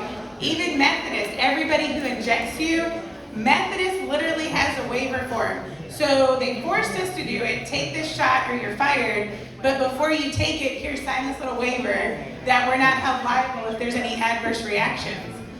But my question to them was, if it's 100% safe, why do you need a waiver before I take this injection? Then it's obviously not safe, right? So back and put your money where your mouth is, right? What about other employers?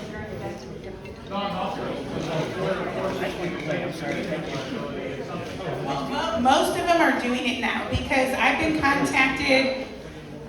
Can I call you out? Okay, so we have a pilot here from United Airlines that contacted me a couple months ago. United Airlines is doing it now too. There's construction.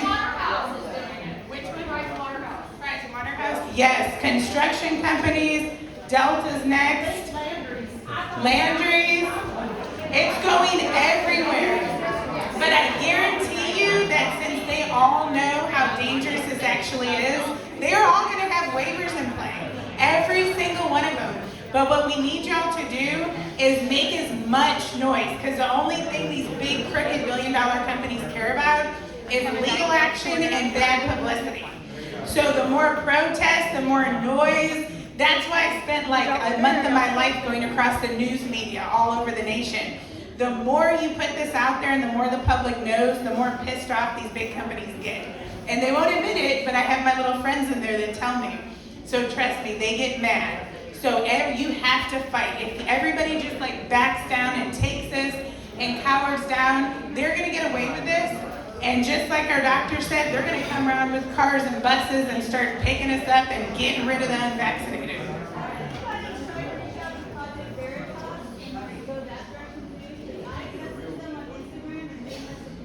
Oh yeah, they message right back. Well, I'm sure y'all have heard of Ivory Hecker. She went on there good. Another reporter from CBS named April out of Detroit, she went on there good. We have, let me put it this way, we have a couple good whistleblowers out of Methodist, but we need to surprise them in our lawsuit first before we make it public. So anybody else with their companies, go on there, whistleblow, tell your dirty secrets, especially if you got the documentation. But we gotta keep ours quiet for right now so we can kick them where it counts, during that lawsuit. I thought somebody, oh yeah. I would like a list of every single company that's taken part in this, and then we'll follow. You know what I mean? I want to have a list so we can post. You're right. It might be shorter to get the ones that aren't doing it. It might be easier.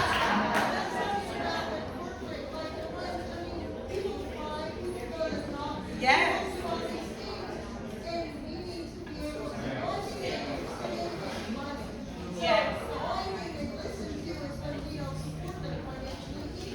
Yes, and as soon as you boycott them and they start losing money, they're gonna look at this a little bit differently.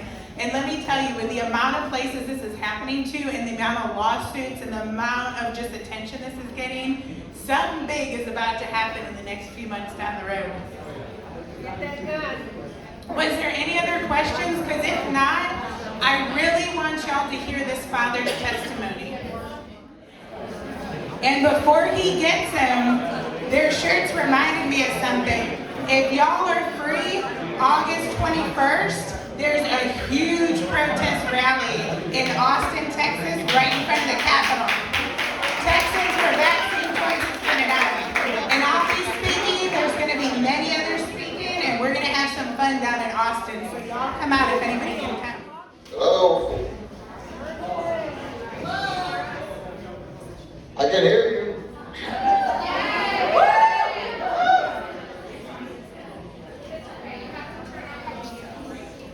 I'm not trying, She's telling him what to do.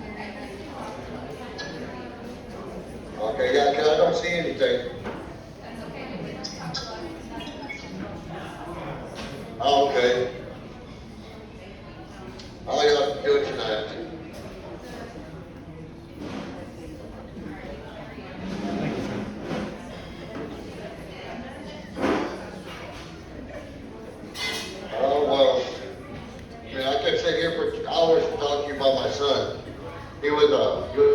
lesson in my life. Me being a single father, I raised him myself, and I was supposed to be protecting him.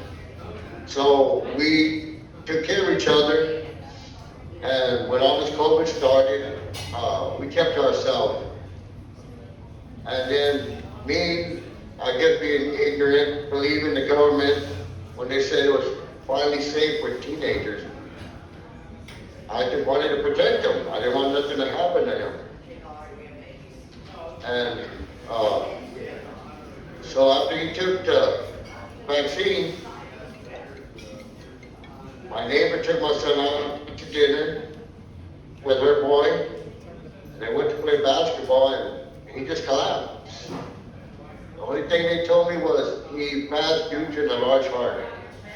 A couple weeks later, it started showing up on the news that the teenagers were suffering large hearts. And I don't understand why the government never said anything. I mean, we need to stop this, because to me, this is like murder. He was a good kid. I mean, this shouldn't happen to anyone. I've been advising everyone not to even think about it. I don't care what the government says. I've emailed the governor with no answer yet. I've called the Texas State Health Department. They passed me around to 6 different people and left me on a voicemail, and still haven't got a call back. Everyone seems to be shutting their eyes and ignoring, any type of conversation with me about this. But I mean, if I can say anything, please don't let anyone get their children vaccinated. To me, my child's life was worse than more. You know what the government can do? Excuse me, I'm sorry. I mean, no parent should go through what I'm going through.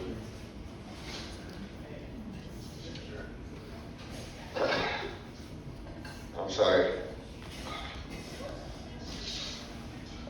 I mean, like I said, he was my best friend. He was always with me. It was just me and him. So now I'm left alone, so it's not worth the risk. They should have been honest with us.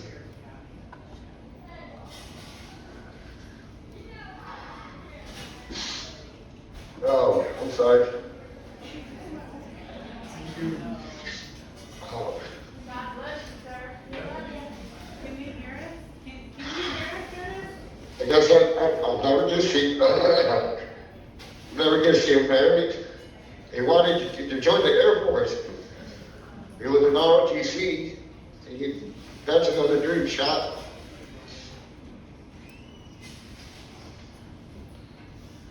I mean, to all parents out there, don't even think about it. Don't do it. I mean, I know the government's trying to push it over here for the children to go get vaccinated before they go to school. And I think that's illegal, personally. They shouldn't do that.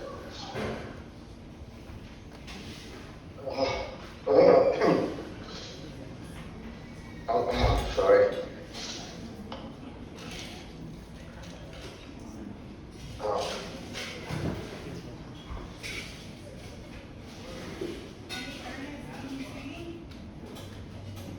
No, ma'am. No, ma'am. Yeah, I hear you fine, ma'am. Thank you for sharing your story with us. I don't think you can see us right now, but you have about 150 people here listening to you, and praying for you, and I think everybody wishes they could give you a hug right now. Yeah, the only thing I ask is try to spread the word, not to do it. Don't trust it. I mean, I used to have faith in our government, and that's already lost. I don't trust him no more. I don't But blame yeah, you. yeah. I mean, like I said, please try to, you know, I'd like to spread the word. You know, this is not worth the risk at all. You know, everyone's children is worth more. His life was barely beginning, and to come to the rough end like this, I appreciated you just being there, you know, being there for support. It means a lot to me. Thank you for sharing your story with us, Ernest, because you're going to help so many people so they don't jump into this and listen to the government by accident. Yes, ma'am. You are amazing. You're a very strong, brave, courageous man. We are all praying for you right now. Thank you, ma'am. I really appreciate it. I wish you could see us. Next time we'll make sure that you can see everybody and they can see you, I promise. Oh, yes, ma'am. You have a room full of supporters. Can everybody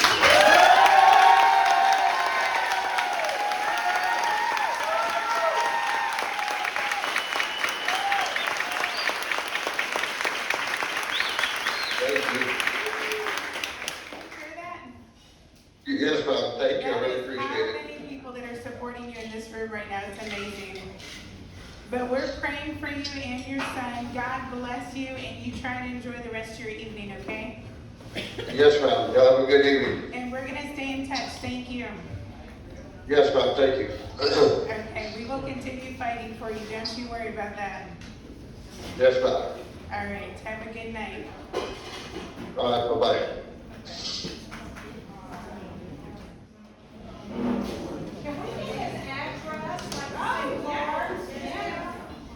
That would actually be amazing. I wish I would have thought of that. Let me ask him if I can get his address. Oh my gosh, I will find him. Y'all have a list of everybody that was here, right? Okay, so if you make sure you signed in, if you signed in, I'm gonna get his address. Y'all can send him cards, anything you want to. Fill this man's heart. He was telling me basically how the only thing keeping him going is his family and friends. All his friends pitched together to throw a benefit so his son can have a proper funeral because he was by himself as a single dad. No, I don't know again. I'm sorry. For the meantime, if you can just follow Jennifer on her social media, pull out your phone and look up on Facebook, Telegram, everything, JD Bridges RN. So write it down, follow it later. She'll update all of this information on her website. If you go to her Facebook page right now, she has that website in the last message that like you'll see. So JD Bridges RN. Yes, but he was the first one to reach out to us, but just to let y'all know, if you know anybody with any kind of adverse reactions to this shot, pass them my direction. Because what we're working on is these people doing their personal video testimonies, and I'm gonna blow them up all over my website so people in the public can click on it, see their story, hear from it, so it's not just coming from our mouths, you can actually see what happened to these people. So anyone you know, send them my direction, and we will get them up on there. He was the first one that reached out to us. Thank you so much for having me, y'all. Thank you, Jennifer. Thank you.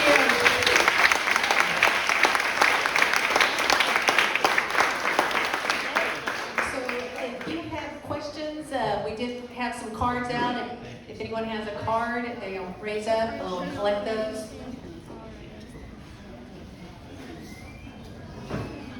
We have a sign-in sheet was at the front by the doors, by the hostess stand up in the front. We also have recorded the whole event tonight, and we plan to put a link on the Yellow Rose Texas website. So if you have friends, you want them to get to see this experience, we'll try to work on that and get that posted. And if you want more information about some of these things we've talked about tonight, I know on the handout, there are some links from the, I think it's called the Children Defense, Health Defense. And then we also, I see these people here from the Texans for Vaccine Choice. I talked to them on the phone, and we might be doing we're hoping to do another event with them just next month, because we know the schools and people are not going to give up. We just have to keep being forceful and bringing more and more people to get informed about what's going on and how to stand up for the young, the people that need us. Any other questions?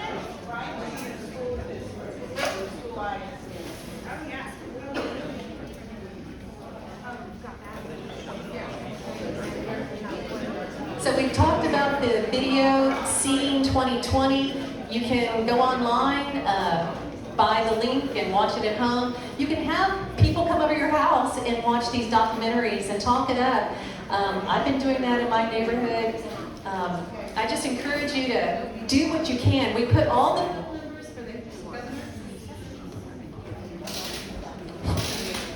phone numbers for the governor and lieutenant governor, Senator Paul Betancourt. They need to hear from us. We can't just sit back anymore. All of us, the days of just sitting and coming to a meeting, we have to stop. And we need to do it right before school starts because they're getting ready. I'm on the teacher websites and the teacher groups, and they're bringing in lots of petitions. AFT, all these teacher groups are fighting, and they want those masks and vaccines and stuff. So the governor needs to hear that he's doing the right thing. Support him. Please help us. And remember, can you hear me? Yeah. So remember too, the other side that is really mean and hateful and yelling at us that if you're not vaccinated, you're gonna kill everybody. You don't have to be mean to them, they just don't understand. Try to educate them. Show them Dr. McCullough, Dr. Malone, Dr. Fleming. Dr. Malone, for God's sakes, is the one who created the mRNA vaccine, and he's super against it. Tell them, show them what you know, educate them. And I've done that so much, and you see the little light bulb go off, and then they quit being really mean to you, and they're kind of like, oh, well, can I see what you're looking at? And educate them, be nice, show them the things that the rest of the news and the rest of the world won't show them. And then you start turning people, they start telling their friends, and everybody gets more open-minded to the idea, so everybody can make their own choice and not get forced into anything.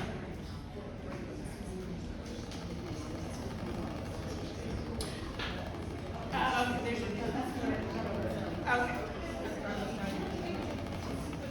So that's it. Any other questions?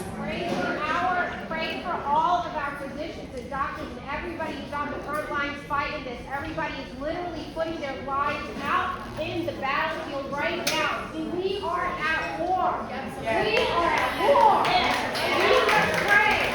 Pray for us. We're going out there just about every week and every event. We're rounding them up and we're going everywhere here in Houston, driving to Austin, going across the cities like we are doing this. And y'all, we need to do this. The time is now. We right now have to rise up. Let's rise up. Now, let's do this. Looking for a church that is awake, that is relevant, and knows we're in a war. We're going to Grace Church on 45 on Martin Cove. Yes. He is awesome. Yes. He tells the congregation, get involved. You come up to the school board, run the school board, get involved.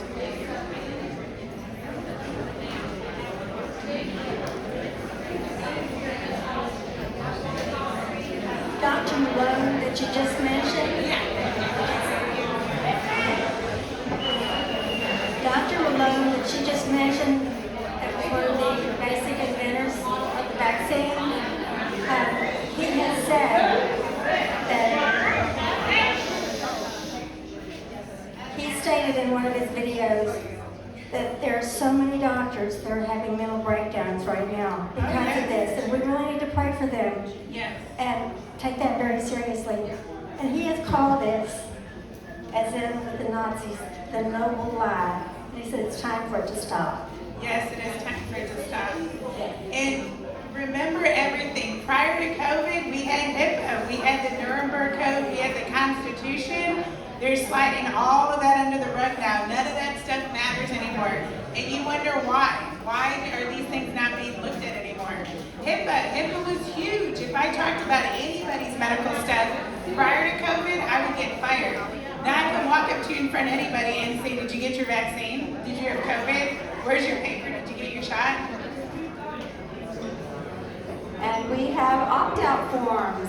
The doctor was going to come over and talk about the fact that you can sign an opt-out form and you have the right to keep your child from being vaccinated.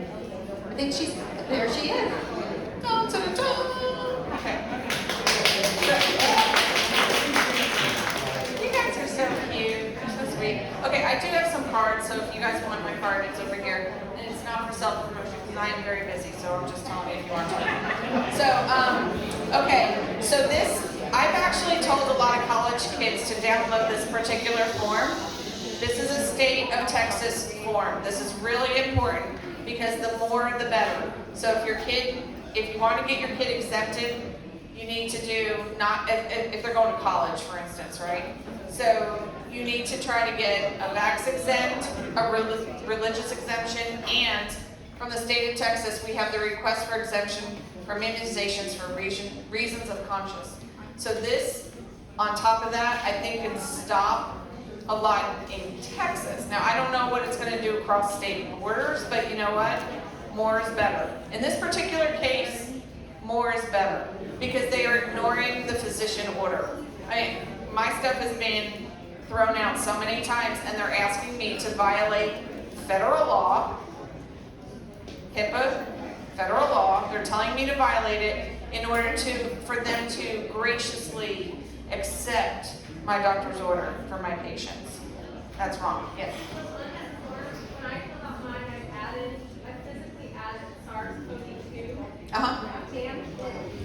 Yeah, you can put any. I put down when I read mine. I put any COVID vaccine or other vaccine for purposes unknown or whatever. I mean, I make like this big long sentence that basically includes everything.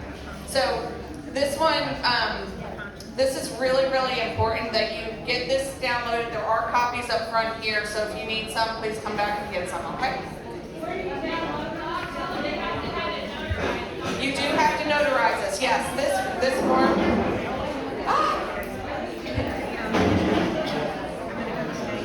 Okay. Oh, look, there's a notary here. We have a notary here. She went over there, so you can mom her later. Okay, so the C 2020 film, if anyone wants to show it in your neighborhood, in your church, in your school, let us know. I will come and do the Q&A afterwards, because I like to talk. And I'm on everything, so you can just look up Angie Farella MD on social media for the most part. Yeah. Where am I? Where do I go? We just want to remind everybody, there's a Site Fair board meeting tomorrow night, 6 o'clock, Site Fair school board meeting. We'd like you to show up, and all the other school districts, go and find them. Be there.